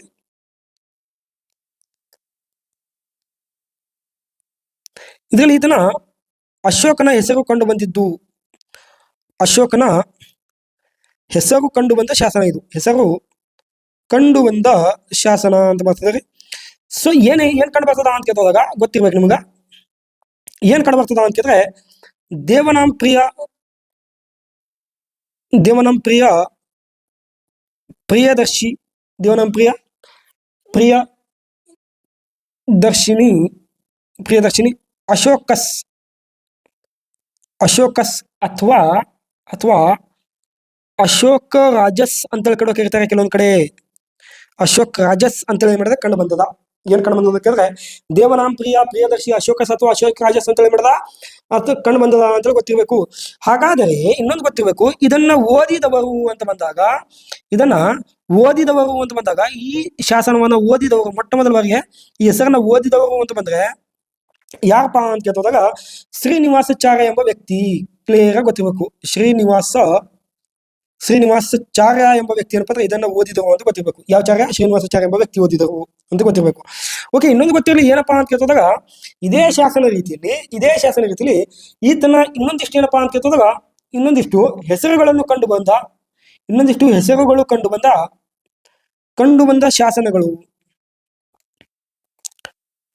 ಬಂದ ಶಾಸನಗಳು ಅಂತ ಬಂದ್ಬಿಟ್ರೆ ನೋಡ್ರಿ, ಒಂದು ಗೊತ್ತಿರ್ಬೇಕು ನಿಮಗ. ಒಂದೇನಪ್ಪಾ ಅಂತ ಕೇಳಿದಾಗ ಒಂದು ಗೊತ್ತಿರ್ಬೇಕು, ರಾಯಚೂರು ಶಾಸನ, ಮಸ್ಕಿ ಶಾಸನ ಬಿಟ್ಟು ಇನ್ನೂ ಕೆಲವೊಂದಿಷ್ಟು ಅದಾವ, ಅವು ಗೊತ್ತಿರ್ಬೇಕಾಗಿ. ಮತ್ತೆ ಗುಜ್ಜರ ಶಾಸನ ಅಂತ ಬರ್ತದ. ಇಲ್ಲಿ ಕೂಡ ಏನಪ್ಪಾ ಅಂದ್ರೆ ಈ ತರ ಹೆಸರು ಕಂಡು ಬಂದದ, ಗುಜ್ಜರ ಶಾಸನ ಅಂತ ಕಂಡು ಬರ್ತದ. ಸೊ ಎರಡನೇದು ಏನಪ್ಪಾ ಅಂತ ಕೇಳಿದ್ರೆ ನಿಟ್ಟೂರು ಶಾಸನ ಅಂತ ಬರ್ತದ. ಸೊ ಮೂರನೇದೇನಪ್ಪಾ ಅಂದ್ರೆ ಉದಯಗೊಳಂ ಶಾಸನ ಅಂತ ಬರ್ತದೆ. ಉದಯಗೊಳಂ ಶಾಸನ ಅಂತ ಬರ್ತದೆ. ಉದಯಗೊಳಂ ಶಾಸನ ಅಂತ ಏನಪ್ಪ ಅಂದ್ರೆ ಎಲ್ಲಿ ಕಂಡು ಬರ್ತದೆ? ಇಲ್ಲಿ ಕೂಡ ಏನಪ್ಪ ಈ ಮೂರು ಶಾಸನ ಏನಪ್ಪ ಈ ತರ ಒಂದು ಹೆಸರುಗಳು ಕಂಡು ಬರ್ತವೆ. ಏನ್ ಕಂಡು ಬರ್ತವೆ? ಹೆಸರುಗಳು ಏನಪ್ಪ ಇಲ್ಲಿ ಮೂರದಲ್ಲಿ ಏನ್ ಮಾಡ್ತಾವ ಕಂಡು ಬರ್ತವೆ ಅನ್ನೋದು ಗೊತ್ತಿರ್ಬೇಕು ನಿಮ್ಗೆಲ್ಲ, ರೈಟ್? ಓಕೆ, ಹಾಗಾದ್ರೆ ಇನ್ನೊಂದು ಗೊತ್ತಿರ್ಬೇಕು ಏನಪ್ಪಾ ಅಂತ ಕೇಳಿದ್ರೆ ಮೊಟ್ಟ ಮೊದಲ ಬಾರಿಗೆ ಕಂಡು ಬಂದ ಶಾಸನ ಯಾವ್ದಪ್ಪ ಅಂತ ಕೇಳ್ತದ ಗೊತ್ತಿರ್ಬೇಕು ನಿಮ್ಗ. ಓಕೆ, ಇನ್ನೊಂದು ಗೊತ್ತಿರಲಿ ಈ ಶಾಸನ ಯಾವ ಭಾಷೆಲದ ಅಂತ ಕೇಳಿದ್ರೆ ಈ ರಾಯಚೂರಿನ ಮಸ್ಕಿ ಶಾಸನ ಯಾವ ಭಾಷೆಲದ ಅಂತ ಕೇಳಿದ್ರೆ ಭಾಷೆ ಬಂದ್ಬಿಟ್ಟು ಪ್ರಾಕೃತ ಭಾಷೆ ಐತಿ. ಭಾಷೆ ಬಂದ್ಬಿಟ್ಟು ಯಾವ್ದೈತಿ? ಪ್ರಾಕೃತ ಭಾಷೆ ಐತಿ. ಇನ್ನು ಲಿಪಿ ಬಂದ್ಬಿಟ್ಟು ಯಾವ್ದೈತಿ ಅಂತ ಕೇಳಿದ್ರೆ ಲಿಪಿ ಏನಪ್ಪಾ ಅಂದ್ರೆ ಬ್ರಾಹ್ಮಿ ಲಿಪಿಯಲ್ಲಿ ಐತಿ. ಯಾವ ಲಿಪಿ? ಬ್ರಾಹ್ಮಿ ಲಿಪಿ ಐತಿ, ಗೊತ್ತಿರಲಿ. ಭಾಷೆ ಬಂದ್ಬಿಟ್ಟು ಏನೈತಿ? ಪ್ರಾಕೃತ ಭಾಷೆ ಐತಿ. ಸೊ ಲಿಪಿ ಬಂದ್ಬಿಟ್ಟು ಏನೈತಿ ಅಂತ ಕೇಳಿದಾಗ ಬ್ರಾಹ್ಮಿ ಲಿಪಿ ಐತಿ ಅಂತ ಬರ್ತದೆ. ಓಕೆನಾ? ಇನ್ನೊಂದು ಗೊತ್ತಿರಲಿ, ಅಶೋಕನ ಮೊಟ್ಟ ಮೊದಲ ಶಾಸನ ಕಂಡು ಬಂದಿದ್ದು ಯಾವ್ದಪ್ಪ ಅಂತ ಕೇಳಿದಾಗ ಥೊಂಪ್ರಾ ಶಾಸನ ಅಂತ ಹೇಳ್ತೀವಿ ಸರ್. ಅಶೋಕನ ಕಂಡು ಬಂದ ಮೊದಲ ಶಾಸನ ಯಾವ್ದಪ್ಪ ಅಂತ ಕೇಳಿದಾಗ ಥೊಂಪ್ರಾ ಶಾಸನ ಅಂತ ಹೇಳ್ತೀವಿ. ಥೊಂಪ್ರಾ ಶಾಸನ ಅಂತ ಹೇಳ್ತೀವಿ ಸರ್. ಥೊಂಪ್ರಾ ಶಾಸನ ಕಂಡು ಬಂದದ. ಸೊ ಇದು ಎಲ್ಲಿ ಕಂಡು ಬಂದದ ಅಂತ ಕೇಳಿದಾಗ ಹರಿಯಾಣದಲ್ಲಿ ಕಂಡು ಬಂದರಿ. ಯಾವ ಅಂತ ಕೇಳಿದ್ರೆ ಹರಿಯಾಣದಲ್ಲಿ ಕಂಡು ಬಂದದ. ಹಾಗಾದರೆ ಇದನ್ನ ಪತ್ತೆ ಹಚ್ಚಿದವರು ಯಾರಪ್ಪ ಅಂತ ಕೇಳಿದಾಗ ಇದನ್ನ ಪತ್ತೆ ಹಚ್ಚಿದವರು ಗೊತ್ತಿರಬೇಕು. ಜೇಮ್ಸ್ ಪ್ರಿನ್ಸಪ್ ಎಂಬ ವ್ಯಕ್ತಿ. ಯಾವ ವ್ಯಕ್ತಿ ಅಂತ ಕೇಳಿದ್ರೆ ಜೇಮ್ಸ್ ಪ್ರಿನ್ಸಪ್ ಎಂಬ ವ್ಯಕ್ತಿ ಪತ್ತೆ ಮಾಡ್ದ. ಸರ್ ಎಷ್ಟರಲ್ಲಿ ಪತ್ತೆ ಮಾಡ್ದ ಅಂತ ಕೇಳಿದ್ರೆ 1837 ಪತ್ತೆ ಮಾಡಿದ್ರೆ. ಎಷ್ಟರಲ್ಲಿ? 1837 ಪತ್ತೆ ಮಾಡ್ದ ಅಂತೇಳಿ ಗೊತ್ತಿರ್ತದೆ. ಇನ್ನೊಂದು ಗೊತ್ತಿರ್ಬೇಕು, ಮೊಟ್ಟ ಮೊದಲಿಗೆ ಒಂದು ಸಂಶೋಧನೆ ಮಾಡಿದ ವ್ಯಕ್ತಿನ ಕೂಡ ಕೆಲವೊಂದ್ ಕಡೆ ಹೇಳ್ತಾರೆ ಟಿ ಫೆಂಥಲಸ್ ಅಂತೇಳಿ. ಮೊದಲ ಏನಪ್ಪಾ ಸಂಶೋಧನೆ ಮಾಡದ ಅಂದ್ರೆ ಇದನ್ನ ಬೆಳಕಿಗೆ ಬರಲಿಲ್ಲ, ರೈಟ್ ರೀ? ಓಕೆ, ಹಾಗಾದ್ರೆ ಈ ಥೊಂಪ್ರಾ ಶಾಸನವನ್ನ ಈ ತುಘಲಕ್ ಸಂತತಿಯ ಫಿರೋಜ್ ಶಾ ತುಘಲಕ್ ಏನ್ ಮಾಡ್ತಾನ ಅಂತ ಕೇಳಿದಾಗ ಫಿರೋಜ್ ಶಾ ತುಘಲಕ್ ಏನಿರ್ತಲ್ಲ ಇವನು ಇದಕ್ಕೆ ಏನ್ ಮಾಡ್ತಾನ ಅಂತ ಕೇಳಿದ್ರೆ ದೆಹಲಿಗೆ ತಂದಿಡ್ತಾನ. ಎಲ್ಲಿ ತಂದಿಡ್ತಾನ? ಇದಕ್ಕ ದೆಹಲಿಯಲ್ಲಿ ತಂದಿಟ್ಟನು ಅಂತ ಬರ್ತದೆ. ದೆಹಲಿಯಲ್ಲಿ ಏನ್ ಮಾಡ್ತಾನ? ತಂದಿಟ್ಟು ಅಂತ ಹೇಳ್ತಾರೆ. ಯಾವ ಶಾಸನ ಅಂತ ಹೇಳಿದ್ರೆ ಥೊಂಪ್ರಾ ಶಾಸನ ಅಂತ ಕಂಡು ಬರ್ತಾರೆ. ಹಾಗಾದರೆ ಟೋಟಲ್ ಅಶೋಕನ ಶಾಸನಗಳು ಎಷ್ಟದವ ಅಂತ ಕೇಳ್ತದ ಗೊತ್ತಿರ್ಬೇಕು. ಕೆಲವೊಂದ್ ಕಡೆ 54 ಹೇಳ್ತಾರೆ, ಕೆಲವೊಂದ್ ಕಡೆ 53 ಶಾಸನಗಳು ಅಂತ ಹೇಳ್ತಾರೆ. ಎಷ್ಟು? 54 ಮತ್ತು 53 ಶಾಸನಗಳು ಅಂತ ಬರ್ತಾರೆ. ಹಾಗಾದ್ರೆ ಇನ್ನೊಂದು ಗೊತ್ತಿರ್ಬೇಕು, ಈತನ ಶಾಸನಗಳು ಎಷ್ಟು ಭಾಷೆಯಲ್ಲಿ ಇದಿವೆ? ಟೋಟಲ್ ಎಲ್ಲ ಶಾಸನಗಳು ಹೇಳ್ತಾ ಇದೆ ನಾನು. ಎಷ್ಟು ಭಾಷೆಗಳಿವೆ ಅಂತ ಕೇಳಿದ್ರೆ ಈತನ ಭಾಷೆಗಳು ನೋಡಿದ್ರೆ ಒಂದು ಗೊತ್ತಿರ್ಬೇಕು. ಏನಪ್ಪಾ ಅಂತ ಕೇಳ್ತದಾಗ ಈತನ ಭಾಷೆಗಳು ಒಂದು ಗೊತ್ತಿರ್ಬೇಕು. ಪ್ರಾಕೃತ ಮತ್ತು ಪಾಳಿ, ಗ್ರೀಕ್, ಆರಾಮಿಕ. ಪ್ರಾಕೃತ, ಪಾಳಿ, ಗ್ರೀಕ, ಆರಾಮಿಕ ಅಂತ ಬರ್ತದ, ರೈಟ್ರಿ? ಇನ್ನ ಲಿಪಿಗಳು ಅಂತ ಬಂದಾಗ ಗೊತ್ತಿರ್ಬೇಕು. ಸೊ ಲಿಪಿಗಳು ಅಂತ ಬಂದ್ರೆ ಗೊತ್ತಿರ್ಬೇಕು ನಿಮಗ. ಯಾವ ಲಿಪಿಗಳಲ್ಲಿ ಕಂಡು ಬರ್ತದೆ ಅಂತಂದ್ರೆ ಒಂದು ನಾಗರಿ ಲಿಪಿ ಅಂತ ಬರ್ತದೆ, ಇನ್ನೊಂದು ಬ್ರಾಹ್ಮಿ ಲಿಪಿ ಅಂತ ಬರ್ತದೆ, ಬ್ರಾಹ್ಮಿ ಲಿಪಿ. ಸೊ ನೆಕ್ಸ್ಟ್ ಖರೋಷ್ಠಿ ಲಿಪಿ ಅಂತ ಬರ್ತದ. ಯಾವ ಲಿಪಿ? ಖರೋಷ್ಠಿ ಲಿಪಿ ಅಂತ ಬರ್ತದ. ಓಕೆ, ಆರಾಮಿಕ್ ಲಿಪಿ ಅಂತ ಬರ್ತದ. ಯಾವ ಲಿಪಿ? ಆರಾಮಿಕ್ ಲಿಪಿ ಅಂತ ಬರ್ತದ. ಓಕೆ, ಇನ್ನೊಂದು ಯಾವ್ದು ಅಂತಂದ್ರೆ ಗ್ರೀಕ್ ಲಿಪಿ. ಈ ಲಿಪಿಗಳಲ್ಲಿ ಕಂಡು ಬರ್ತದೆ, ಮತ್ತೆ ಏನಪ್ಪ ಈ ಭಾಷೆಗಳಲ್ಲಿ ಏನಪ್ಪ ಈ ತರ ಒಂದು ಶಾಸನಗಳು ಏನ್ ಮಾಡ್ತಾವೆ ಕಂಪ್ಲೀಟ್ ಆಗಿ ಕಂಡು ಬರ್ತವೆ. ಹಾಗಾದ್ರೆ ಇನ್ನೊಂದು ಗೊತ್ತಿರಬೇಕು ನಿಮ್ಗೆ ಮಾಹಿತಿ ಏನಪ್ಪಾ ಅಂತ ಹೇಳಿದಾಗ, ಕರ್ನಾಟಕದ ಶಾಸನಗಳ ಪಿತಾಮಹ ಅಂತ ಬಂದಾಗ, ಕರ್ನಾಟಕದ ಶಾಸನಗಳ ಪಿತಾಮಹ, ಕರ್ನಾಟಕದ ಶಾಸನಗಳ ಪಿತಾಮಹ ಯಾರಪ್ಪ ಅಂತ ಕೇಳಿದಾಗ BL ರೈಸ್ ಅಂತ ವ್ಯಕ್ತಿ ರೀ. ಯಾವ ರೈಸ್ ಅಂತ ಕೇಳಿದ್ರೆ BL ರೈಸ್. ಇನ್ನ ಭಾರತದ ಶಾಸನಗಳ ಪಿತಾಮಹ ಅಂತ ಕೇಳಿದಾಗ, ಭಾರತದ ಶಾಸನಗಳ ಪಿತಾಮಹ ಅಂತ ಬಂದಾಗ ಯಾಕಂತ ಅಂತ ಕೇಳಿದ್ರೆ ಅಶೋಕ್ ಅಂತ ಗೊತ್ತಿರಬೇಕು. ಯಾರಂತ ಗೊತ್ತಿರಬೇಕು? ಅಶೋಕ್ ಅಂತ ಗೊತ್ತಿರಬೇಕು ಅಂತ ಬರ್ತಾರೆ. ಓಕೆನಾ? ಇದನ್ನು ಕೂಡ ಏನಪ್ಪ ಅಂದ್ರೆ ಟೋಟಲ್ ಆಗಿರ್ತಕ್ಕಂಥ ಮಾಹಿತಿಯನ್ನು ಗೊತ್ತಿರಬೇಕು ಅಂತ ಹೇಳ್ತೀವಿ. ಇನ್ನೊಂದು ಗೊತ್ತಿರಬೇಕು, ಈತನ ಅಶೋಕನ ಒಂದು ಶಾಸನಗಳ ಕೆತ್ತಿದವನು ಯಾರು ಅಂತೇಳಿ ಯಾವ ಶಾಸನದಾಗ ಹೇಳಿದ ಅಂತ ಹೇಳಿದ್ರೆ ಬ್ರಹ್ಮಗಿರಿ ಶಾಸನದಲ್ಲಿ ಹೇಳಿದ್ರಿ. ಯಾವ ಶಾಸನ ಅಂತ ಕೇಳಿದ್ರೆ ಇಲ್ಲಿ ಬರ್ತೀವಿ ನೋಡ್ರಿ. ಇನ್ನೊಂದು ಶಾಸನ ಕಂಡು ಬರ್ತದ ಬ್ರಹ್ಮಗಿರಿ ಶಾಸನ. ಯಾವ ಶಾಸನ ಅಂತ ಕೇಳಿದ್ರೆ ಬ್ರಹ್ಮಗಿರಿ ಶಾಸನ ಅಂತ ಕಂಡು ಬರ್ತದ. ಸೊ ಬ್ರಹ್ಮಗಿರಿ ಶಾಸನದಾಗ ಈ ಬ್ರಹ್ಮಗಿರಿ ಶಾಸನ ಎಲ್ಲಿ ಪತ್ತೆ ಆಗ್ಯದ ಅಂತ ಕೇಳಿದಾಗ ಈ ಚಿತ್ರದುರ್ಗದಲ್ಲಿ ಪತ್ತೆ ಆಗಿರೋದು. ಎಲ್ಲಿ? ಚಿತ್ರದುರ್ಗದಲ್ಲಿ ಏನ್ ಮಾಡಿದ ಪತ್ತೆ ಆಗ್ಯದ. ಹಾಗಾದ್ರೆ ಇದನ್ನ ಪತ್ತೆ ಮಾಡಿದವರು ಯಾರಪ್ಪ ಅಂತ ಕೇಳಿದಾಗ BL ರೈಸ್ ಅಂತ ವ್ಯಕ್ತಿ. ಯಾರು ಅಂತ ಕೇಳಿದ್ರೆ ಇದನ್ನ ಪತ್ತೆ ಮಾಡಿದವರು BL ರೈಸ್ ಎಂಬ ವ್ಯಕ್ತಿ ಇದನ್ನ ಪತ್ತೆ ಮಾಡಿದ್ದಾರೆ. ಕ್ಲಿಯರ್ ಆಗಿ ಗೊತ್ತಿರಬೇಕು. ಈ ಶಾಸನದಲ್ಲಿ ಏನು ಎಷ್ಟು ಸಾಲುಗಳದಾವ ಅಂತ 19 ಸಾಲುಗಳದಾವ. 19 ಸಾಲುಗಳಿವೆ ಈ ಶಾಸನ. 19 ಸಾಲುಗಳಿವೆ.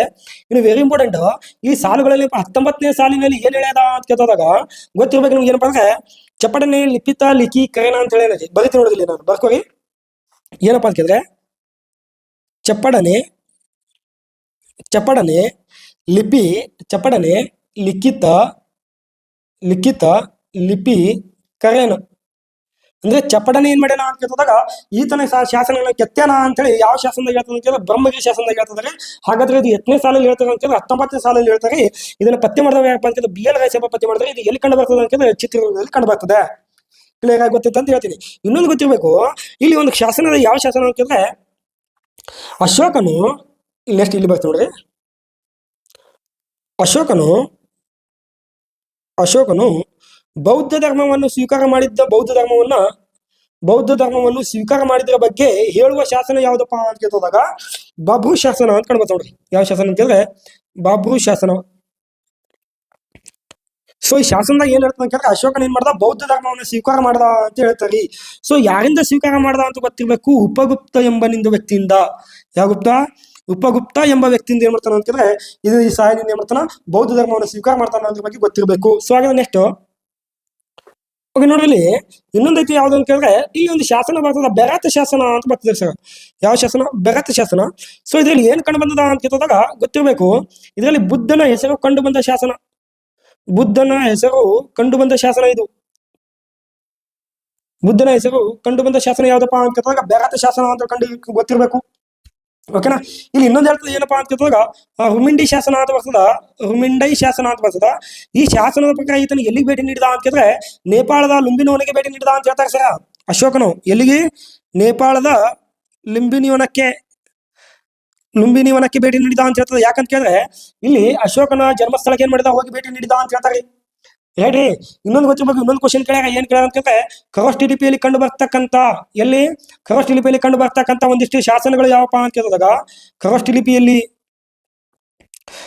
ಲಿಪಿಯಲ್ಲಿ ಕಂಡು ಬರುವ ಶಾಸನಗಳು ಅಂತ ಬಂದಾಗ ನೋಡ್ರಿ ಒಂದು ಗೊತ್ತಿರ್ಬೇಕು, ಈ ಲಿಪಿಯಲ್ಲಿ ಕಂಡು ಬರುವ ಶಾಸನಗಳು ಯಾವ ಅಂತ ಒಂದು ಶಹಬಾಜ್ ಗಿರಿ ಅಂತ ಬರ್ತಾರೆ. ಯಾವ್ರಿ?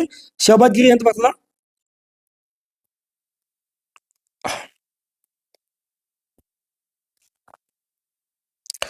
ಒಂದು ಶಹಬಾಜ್ ಗಿರಿ ಶಾಸನ ಅಂತ ಬಂದಿರ್ತದ. ಇನ್ನೊಂದು ಯಾವ ಶಾಸನ ಅಂತ ಹೇಳಿದ್ರೆ ಮನ್ಸಾರ್ ಶಾಸನ ಅಂತ ಬರ್ತದೆ. ಇನ್ನೊಂದು ಯಾವುದು? ಒಂದು ಶಹಬಾಜ್ ಗಿರಿ, ಇನ್ನೊಂದು ಯಾವುದು? ಮನ್ಸಾರ್ ಶಾಸನ. ಅಂತೇಳಿ ಈ ಎರಡು ಏನಂದ್ರೆ ಖರೋಷ್ಠ ಲಿಪಿಯಲ್ಲಿ ಮಾಡ್ತಾವ ಕಂಡು ಬರ್ತಾವ ಅಂತ ಕೇಳ್ತೇವೆ. ಇನ್ನೊಂದು ಎರಡು ಭಾಷೆಯಲ್ಲಿ ಕಂಡು ಬಂದ ಶಾಸನ ಯಾವುದು ಅಂತ ಕೇಳ್ತಾರೆ ನೋಡ್ರಿ. ಇನ್ನೊಂದು ಯಾವುದು ಅಂತ ಕೇಳಿದ್ರೆ ಎರಡು ಭಾಷೆಯಲ್ಲಿ ಕಂಡು ಬಂದ ಶಾಸನ. ಸೊ ಎರಡು ಭಾಷೆಯಲ್ಲಿ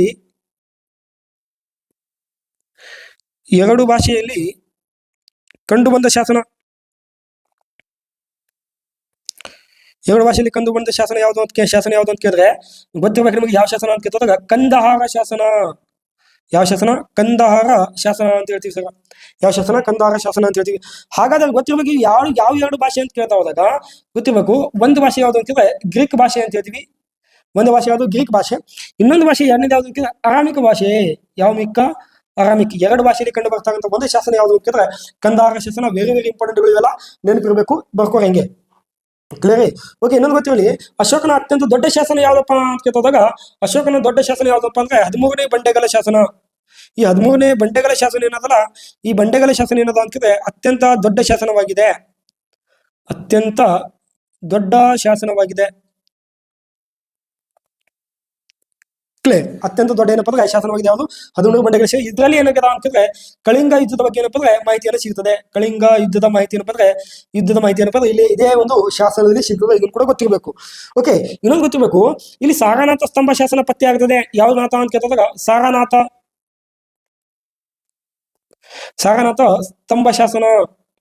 ಸ್ತಂಭ ಶಾಸನ ಕೂಡ ಏನ್ ಮಾಡ್ತದೆ, ಇದನ್ನ ಪತ್ತೆ ಆಗ್ತದ. ಯಾವ ಶಾಸನ ಕೇಳಿದ್ರೆ ಸಾರನಾಥ ಸ್ತಂಭ ಶಾಸನ. ಹಾಗಾದ್ರೆ ಇದನ್ನ ಪತ್ತೆ ಹಚ್ಚಿದವ್ರು ಯಾರಪ್ಪ ಅಂತ ಕೇಳಿದಾಗ ಪತ್ತೆ ಹಚ್ಚಿದವ್ರು ನೋಡ್ರಿ, ಬರ್ಕೋರಿ, ಜೆ ಪಿ ವಯರ್ಟಲ್ ಅಂತ ವ್ಯಕ್ತಿ. ಯಾವ ವ್ಯಕ್ತಿ? ಜೆ ಪಿ ವಯರ್ಟಲ್ ಎಂಬ ವ್ಯಕ್ತಿ ಏನಪ್ಪ ಅಂದ್ರೆ ಇದನ್ನ ಪತ್ತೆ ಮಾಡಿದ್ರು ಅಂತ ಬರ್ತದ. ಇದನ್ನ ಏನಪ್ಪಾ ಅಂತಂದ್ರೆ 4 ಮುಖದ ಸಿಂಹ ಅಂತ ಹೇಳ್ತೀವಲ್ಲ, ಈಗ ನಮ್ಮ ಪ್ರೆಸೆಂಟ್ ಏನದ ಅಂತ ಕೇಳಿದಾಗ ನಮ್ಮ ರಾಷ್ಟ್ರ ಲಾಂಛನ ಆಗಿರ್ತಕ್ಕಂಥದ್ದು 4 ಮುಖದ ಸಿಂಹ ಅಲ್ಲಿ ಏನಪ್ಪ ಇಲ್ಲಿ ಕಂಡು ಬರ್ತದ ಅಂತೇಳಿ ಹೇಳ್ತೀವಿ. ಹಾಗಾದ್ರೆ ಎಲ್ಲವನ್ನು ಕೂಡ ಏನಪ್ಪ ಗೊತ್ತಿರಬೇಕು ಅಂತಂಥದ್ದು. ಇನ್ನೊಂದು ಸ್ವಲ್ಪ ನೋಡಿ ಏನಪ್ಪಾ ಅಂತಂದ್ರೆ ಕರ್ನಾಟಕದಲ್ಲಿ ಕಂಡು ಬರ್ತಕ್ಕಂಥ ಶಾಸನಗಳು ನಮ್ಗೆ ಯಾಕಪ್ಪ ಅಂತ ಕೇಳಿದಾಗ ಮೇನ್ ಆಗಿರ್ತಕ್ಕಂಥ ಕಾನ್ಸೆಪ್ಟ್ ಅದು ಹೇಳ್ರಿ. ಕರ್ನಾಟಕದಲ್ಲಿ ಕಂಡು ಬರ್ತಕ್ಕಂಥ ಶಾಸನಗಳು ನೋಡ್ರಿ, ಕರ್ನಾಟಕದಲ್ಲಿ ಕಂಡು ಬರುವ ಶಾಸನಗಳು, ಕನ್ನಡದಲ್ಲಿ ಕಂಡು ಬರುವ ಶಾಸನಗಳು ಅಂತ ಹೇಳ್ತೀವಿ. ಕ್ಲಿಯರ್. ಒಂದು ನೋಡ್ರಿ, ಇಲ್ಲಿ ಒಂದು ಶಾಸನ ಕಲಬುರಗಿ. ಯಾವ ಊರಿಗೆ ಅಂತ ಹೇಳಿದ್ರೆ ಕಲಬುರಗಿ ಜಿಲ್ಲೆಯಲ್ಲಿ ಯಾವ ಕಂಡು ಬರ್ತದೆ ಅಂತ ಹೇಳಿದ್ರೆ ಸನ್ನತಿ ಶಾಸನ ಅಂತ ಕಂಡು ಬರ್ತದೆ. ಸನ್ನತಿ ಶಾಸನ ಅಂತ ಹೇಳ್ತೀವಿ. ಸೊ ಇದು ಕರ್ನಾಟಕದ ಅತ್ಯಂತ ದೊಡ್ಡ ಶಾಸನವಾಗಿದೆ. ಕರ್ನಾಟಕದ ಅತ್ಯಂತ ದೊಡ್ಡ ಶಾಸನ ಯಾವ್ದಪ್ಪ ಅಂತ ಕೇಳಿದಾಗ ಸನ್ನತಿ ಶಾಸನ ಅಂತ ಹೇಳ್ತೀವಿ ಸರ್. ರೈಟ್. ಹಾಗಾದ್ರೆ ನೆಕ್ಸ್ಟ್ ಇನ್ನೊಂದು ಯಾವ್ದು ಅಂತ ಕೇಳಿದ್ರೆ ರಾಯಚೂರು ಜಿಲ್ಲೆಯ ಮಸ್ಕಿ. ಜಸ್ಟ್ ನೋಡಿದ್ವಿ ಇದ್ರ ಬಗ್ಗೆ. ಇದೇನಪ್ಪ ಅಂದ್ರೆ ಚಿಕ್ಕ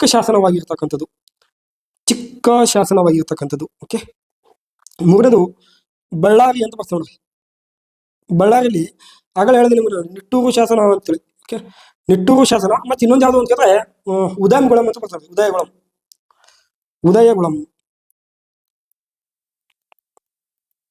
ಉದಯಗುಳಂ ಶಾಸನ ಬಂದ್ರೆ ಇಲ್ಲಿ ಕಂಡು ಬರ್ತದ.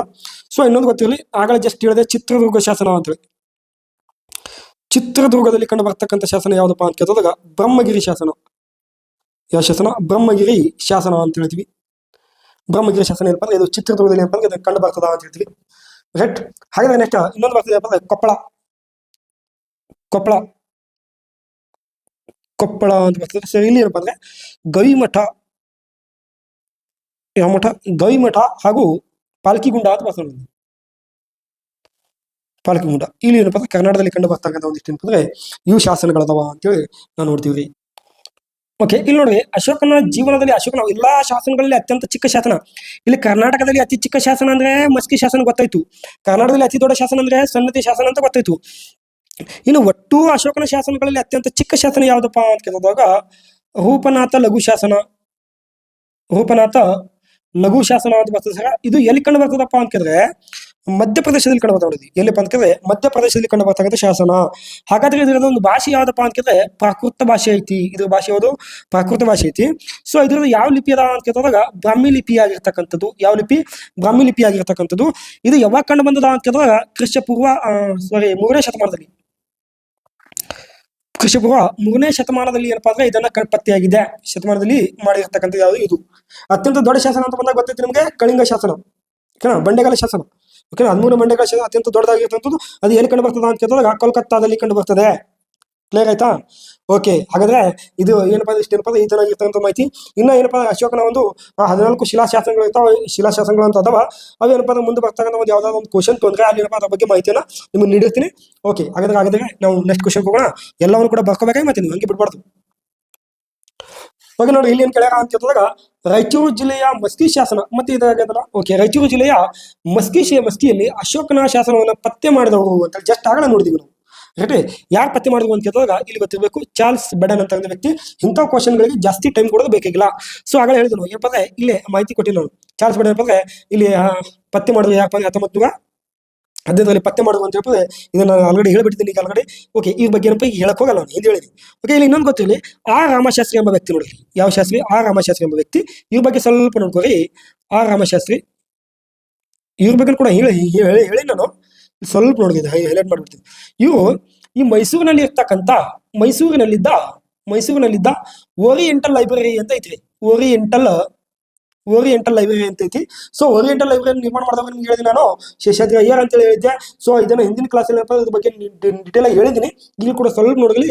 ಇಲ್ಲಿ ಏನಾಗಿತ್ತು ಅಂತ ಕೇಳಿದಾಗ 1905ರ ಸಂದರ್ಭದಲ್ಲಿ ಅರ್ಥಶಾಸ್ತ್ರ ಅಂತ ಕೃತಿ ಸಿಕ್ಕಿತ್ತು. ಯಾವ ಶಾಸ್ತ್ರ? ಅರ್ಥಶಾಸ್ತ್ರ ಅಥವಾ ನೀತಿಶಾಸ್ತ್ರ ಅಂತ ಕೂಡ ಕರಿತಾರೆ ಇದಕ್ಕ, ಅಥವಾ ಏನಪ್ಪ ಅಂದ್ರೆ ನೀತಿಶಾಸ್ತ್ರ ಅಂತ ಕೂಡ ಕರಿತಾರೆ. ಈ ಕೃತಿಯಲ್ಲಿ ಸಿಕ್ಕಿತ್ತು, ಮೈಸೂರಿನ ಓರಿಯೆಂಟಲ್ ಗ್ರಂಥದಲ್ಲಿ ಸಿಕ್ಕಿತ್ತು. ಹಾಗಾದ್ರೆ ಅರ್ಥಶಾಸ್ತ್ರ ಎಂಬ ಕೃತಿ ಯಾರ್ದಪ್ಪ ಅಂತ ಕೇಳ್ತಾದಾಗ ಗೊತ್ತಿರಬೇಕು ನಿಮ್ಗೆಲ್ಲ, ಕೌಟಿಲ್ಯದು ಅಂತ ಬರ್ತದ. ಓಕೆನಾ? ಕೌಟಿಲ್ಯನ ಕೃತಿ ಎಲ್ಲಿ ಕಂಡು ಬಂದಿತ್ತು? ಮೈಸೂರಿನ ಓರಿಯೆಂಟಲ್ ಗ್ರಂಥದಲ್ಲಿ ಕಂಡು ಬಂದಿತ್ತು. ಅವಾಗ ಈ ವ್ಯಕ್ತಿ ಏನ್ ಮಾಡ್ತಾರೆ ಅಂತ ಕೇಳಿದ್ರೆ, ಈ ಕೃತಿಯನ್ನ 1909ರ ಸುಮಾರಿನಲ್ಲಿ ಏನ್ ಮಾಡ್ತಾರೆ ಅಂತ ಕೇಳಿದ್ರೆ ಇದಕ್ಕ ಇಂಗ್ಲಿಷ್ ಭಾಷೆಗೆ ಏನ್ ಮಾಡ್ತಾರೆ? ವರ್ಗಾವಣೆ ಏನ್ ಮಾಡ್ತಾರೆ? ಯಾವ ಭಾಷೆಗೆ? ಇಂಗ್ಲಿಷ್ ಭಾಷೆಗೆ ಏನ್ ಮಾಡ್ತಾರೆ? ವರ್ಗಾವಣೆ ಮಾಡ್ತಾರೆ. ಹಾಗಾದ್ರೆ ಮೂಲ ಭಾಷೆ ಯಾವ್ದಾಗಿತ್ತು ಅಂತ ಕೇಳಿದಾಗ ಸಂಸ್ಕೃತವಾಗಿತ್ತು. ಸೊ ಮೂಲ ಭಾಷೆ ಯಾವ್ದಾಗಿತ್ತು? ಸಂಸ್ಕೃತವಾಗಿತ್ತು. ಹಾಗಾಗಿ ಈ ಕೌಟಿಲ್ಯನ ಏನ್ ಕರೀತಾರೆ ಅಂತಂದ್ರೆ ಅರ್ಥಶಾಸ್ತ್ರದ ಪಿತಾಮಹ ಅಂತ ಕೂಡ ಕರೀತಾರೆ. ಅರ್ಥಶಾಸ್ತ್ರ ಪಿತಾಮಹ ಅಂತ ಕೂಡ ಕರೀತಾರೆ. ಈ ಅರ್ಥಶಾಸ್ತ್ರ ಎಂಬ ಕೃತಿಯಲ್ಲಿ ಏನಿತ್ತು ಅಂತ ಕೇಳಿದ್ರೆ ಕೇವಲ ಒಬ್ಬ ರಾಜ್ಯ ಮನೆತನದ ಬಗ್ಗೆ ಯಾವ ರೀತಿ ಬೆಳವಣಿಗೆ ಆಗಬೇಕು, ರಾಜ್ಯ ಮನೆತನ ಬೆಳವಣಿಗೆ ಬಗ್ಗೆ ಮಾಹಿತಿ ಕಂಡು ಬರ್ತಿದ್ದಿಲ್ಲ. ಬೆಳವಣಿಗೆ ಆಗಬೇಕಾದ್ರೆ ಅದಕ್ಕೆ ಮೂಲ ಕಾರಣ ಏನು ಬೇಕು ಅಂತ ಕೇಳಿದಾಗ ಆರ್ಥಿಕತೆ ಬೇಕು. ಏನ್ ಬೇಕು? ಆರ್ಥಿಕತೆ ಬೇಕು ಅಂತೇಳಿ ಹೇಳುವ ಒಂದು ಕೃತಿ ಯಾವುದು ಅಂತ ಕೇಳಿದ್ರೆ ಅರ್ಥಶಾಸ್ತ್ರ ಅಂತ ಕೃತಿ. ಹಾಗಾದ್ರೆ ಇನ್ನೊಂದು ಗೊತ್ತಿರಬೇಕು, ಅರ್ಥಶಾಸ್ತ್ರದ ಪಿತಾಮಹ ಯಾಕಪ್ಪ ಅಂತ ಕೇಳಿದಾಗ ಎಡಮ್ ಸ್ಮಿತ್ ಎಂಬ ವ್ಯಕ್ತಿ ರೀ. ಯಾವ ಸ್ಮಿತ್? ಎಡಮ್ ಸ್ಮಿತ್ ಎಂಬ ವ್ಯಕ್ತಿ ಅರ್ಥಶಾಸ್ತ್ರದ ಪಿತಾಮಹ ಅಂತ ಆಗಿರ್ತಾರೆ. ಸೊ ಪಿತಾಮಹ ಅಂದ ಕೂಡಲೇ ಮೊಟ್ಟ ಮೊದಲ ಬಾರಿಗೆ ಅರ್ಥಶಾಸ್ತ್ರದ ಬಗ್ಗೆ ಸಂಪೂರ್ಣವಾಗಿ ಅಧ್ಯಯನ ಮಾಡಿದ ವ್ಯಕ್ತಿ ಯಾಕಪ್ಪ ಅಂತ ಕೇಳಿದಾಗ ಎಡಮ್ ಸ್ಮಿತ್ ಆಗಿರ್ಬೋದು. ಅದಕ್ಕೆ ಈತನಿಗೆ ಎಡಮ್ ಸ್ಮಿತ್ ನಾನು ಏನ್ ಕರೀತಾರೆ ಅಂತ ಕೇಳಿದಾಗ ಅರ್ಥಶಾಸ್ತ್ರದ ಪಿತಾಮಹ ಅಂತ ಕೂಡ ಏನ್ ಮಾಡ್ತಾರೆ? ಕರೀತಾರೆ. ಸೊ ಈತನ ಒಂದು ಕೃತಿನ ಕೂಡ ಐತಿ. ಯಾವ್ದು ಅಂತ ಕೇಳಿದ್ರೆ 1776ರಲ್ಲಿ ಬರೆದಿರ್ತಕ್ಕಂಥ ಕೃತಿ ಯಾವ್ದು? ವೆಲ್ತ್ ಆಫ್ ನೇಷನ್ ಅಂತ ಕೃತಿಯಲ್ಲಿ ಏನ್ ಮಾಡ್ತಾನೆ ಅವನು? ಇದ್ರ ಬಗ್ಗೆ ಏನಪ್ಪಾ ಅಂದ್ರೆ ರಾಷ್ಟ್ರಗಳ ಸಂಪತ್ತಿನ ಬಗ್ಗೆ ಈ ಕೃತಿಯಲ್ಲಿ ಈ ಒಂದು ಅರ್ಥಶಾಸ್ತ್ರದ ಬಗ್ಗೆ ಸಂಪೂರ್ಣವಾಗಿ ಮಾಹಿತಿಯನ್ನು ನೀಡಿದ್ದಾರೆ. ಅದನ್ನ ಮುಂದೆ ಯಾವ್ದಾದ್ರು ಒಂದು ಕ್ವಶನ್ ಬರ್ತಪ್ಪ ಅಂದ್ರೆ ಅಲ್ಲ ಅದನ್ನ ಅಧ್ಯಯನ ಮಾಡೋಣ. ಇಲ್ಲಪ್ಪ ಅಂದ್ರೆ ಸ್ಪೆಸಿಫಿಕ್ ಆಗಿ ಎಕನಾಮಿಕ್ಸ್ ಬಗ್ಗೆ ಕೂಡ ಏನಪ್ಪ ಒಂದು ಸಿರಿಜನ ತೊಗೊಂಡ್ ಬರ್ತೀನಿ ನಾನು. ಸ್ಪೆಸಿಫಿಕ್ ಆಗಿ ಎಕನಾಮಿಕ್ಸ್ ಬಗ್ಗೆ ಕೂಡ ಏನ್ ಮಾಡ್ತೀನಿ? ಒಂದು ಸಿರಿಜನ ತೊಗೊಂಡು ಬಂದಿರ್ತೀನಿ. ಅಲ್ಲಿ ಕೂಡ ಅದ್ರ ಬಗ್ಗೆ ಡಿಸ್ಕಷನ್ ಮಾಡಿರ್ತೀನಿ. ನಿಮಗೆ ಎಕನಾಮಿಕ್ಸ್ ಬಗ್ಗೆ ಯಾವ್ದು ಕೂಡ ಉಳಿಸಲ್ಲ. ಇದೇ ರೀತಿ ನಡೀತಾ ಅದನ್ನು ಕೂಡ 360 ಅಂಗಲಲ್ಲಿ. ಓಕೆ, ಹಾಗಾದ್ರೆ ಇಲ್ಲಿ ಇನ್ನೊಬ್ಬ ಅಂತಂದ್ರೆ ಮ್ಯಾಕ್ಸ್ ಮುಲ್ಲರ್ ಅಂತ ವ್ಯಕ್ತಿ ಅದ ನೋಡ್ರಿ. ಯಾವ ಮುಲ್ಲರ್ ಅಂತ ಹೇಳಿದ್ರೆ ಮ್ಯಾಕ್ಸ್ ಮುಲ್ಲರ್ ಎಂಬ ವ್ಯಕ್ತಿ. ಈ ವ್ಯಕ್ತಿ ಏನಪ್ಪಾ ಅಂತ ಹೇಳಿದಾಗ ಇವು ವೇದಗಳ ಕಾಲದಲ್ಲಿ ಪ್ರಮುಖವಾಗಿರತಕ್ಕಂಥ ವ್ಯಕ್ತಿ ಇವು. ಆಯ್ತಾ? ಇವ್ರು ಏನ್ ಹೇಳ್ತಾರ ಅಂತ ಹೇಳಿದ್ರೆ ಆರ್ಯರು ಮಧ್ಯ ಏಷ್ಯಾದಿಂದ ಭಾರತಕ್ಕೆ ಬಂದರು ಅಂತೇಳಿ ಹೇಳ್ತಾರೆ. ಮಾಡ್ತಾರೆ ಇವ್ರು ಹೇಳ್ತಾರೆ. ಸೊ ಇದನ್ನೇನಪ್ಪ ಅಂದ್ರೆ ಎಲ್ಲರೂ ಕೂಡ ಸರಿ ಅಂತ ಕೂಡ ಹೇಳ್ತಾರೆ. ಯಾರು ಹೇಳ್ತಾರೆ? ಮ್ಯಾಕ್ಸ್ ಮುಲ್ಲರ್ ಎಂಬ ವ್ಯಕ್ತಿ ಹೇಳ್ತಾರೆ. ರೈಟಾ? ಹಾಗಾದ್ರೆ ಇಲ್ಲಿ ವಿಲಿಯಂ ಜೋನ್ಸ್ ಅಂತ ನೋಡ್ರಿ. ಇವು ನೋಡಿದ್ರೆ ಇದನ್ನ ಮಧ್ಯ ಏಷ್ಯಾದಿಂದ ಬಂದವರು ಅಂತ ಕೂಡ ಹೇಳ್ತಾರೆ. ಇಲ್ಲಿ ಇನ್ನೊಬ್ರು ವಿಲಿಯಂ ಜೋನ್ಸ್ ಅಂತ ಇದ್ದಾರಲ್ಲ. ಸೊ ಇವ್ರದ್ದೇನಪ್ಪಾ ಅಂತ ಹೇಳಿದ್ರೆ ವಿಲಿಯಂ ಜೋನ್ಸ್ ಅಂದ್ರೆ ಏಷ್ಯಾಟಿಕ್, ಇಲ್ಲಿ ಬರ್ತೀನಿ ನೋಡ್ರಿ, ವಿಲಿಯಂ ಜೋನ್ಸ್. ರೈಟ್? ಈ ವ್ಯಕ್ತಿ ಏನ್ ಹೇಳ್ತಾರ ಅಂತ ಕೇಳಿದ್ರೆ ಈ ವ್ಯಕ್ತಿ ಒಂದು ಸ್ಥಾಪನೆ ಮಾಡಿರ್ತಾರೆ. ಏನಪ್ಪಾ ಅಂತ ಕೇಳಿದ್ರೆ ಏಷ್ಯಾಟಿಕ್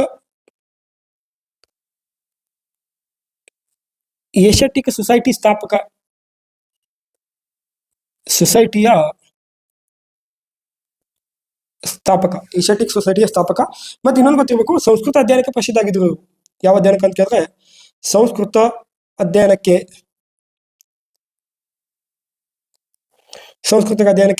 ಪ್ರಸಿದ್ಧಿ ಇದ್ರು. ರೈಟಾ? ಇದನ್ನು ಕೂಡ ಏನಪ್ಪ ಅಂದ್ರೆ ಇವ್ರ ಬಗ್ಗೆ ಒಂದಿಷ್ಟು ಗೊತ್ತಿರ್ಬೇಕು.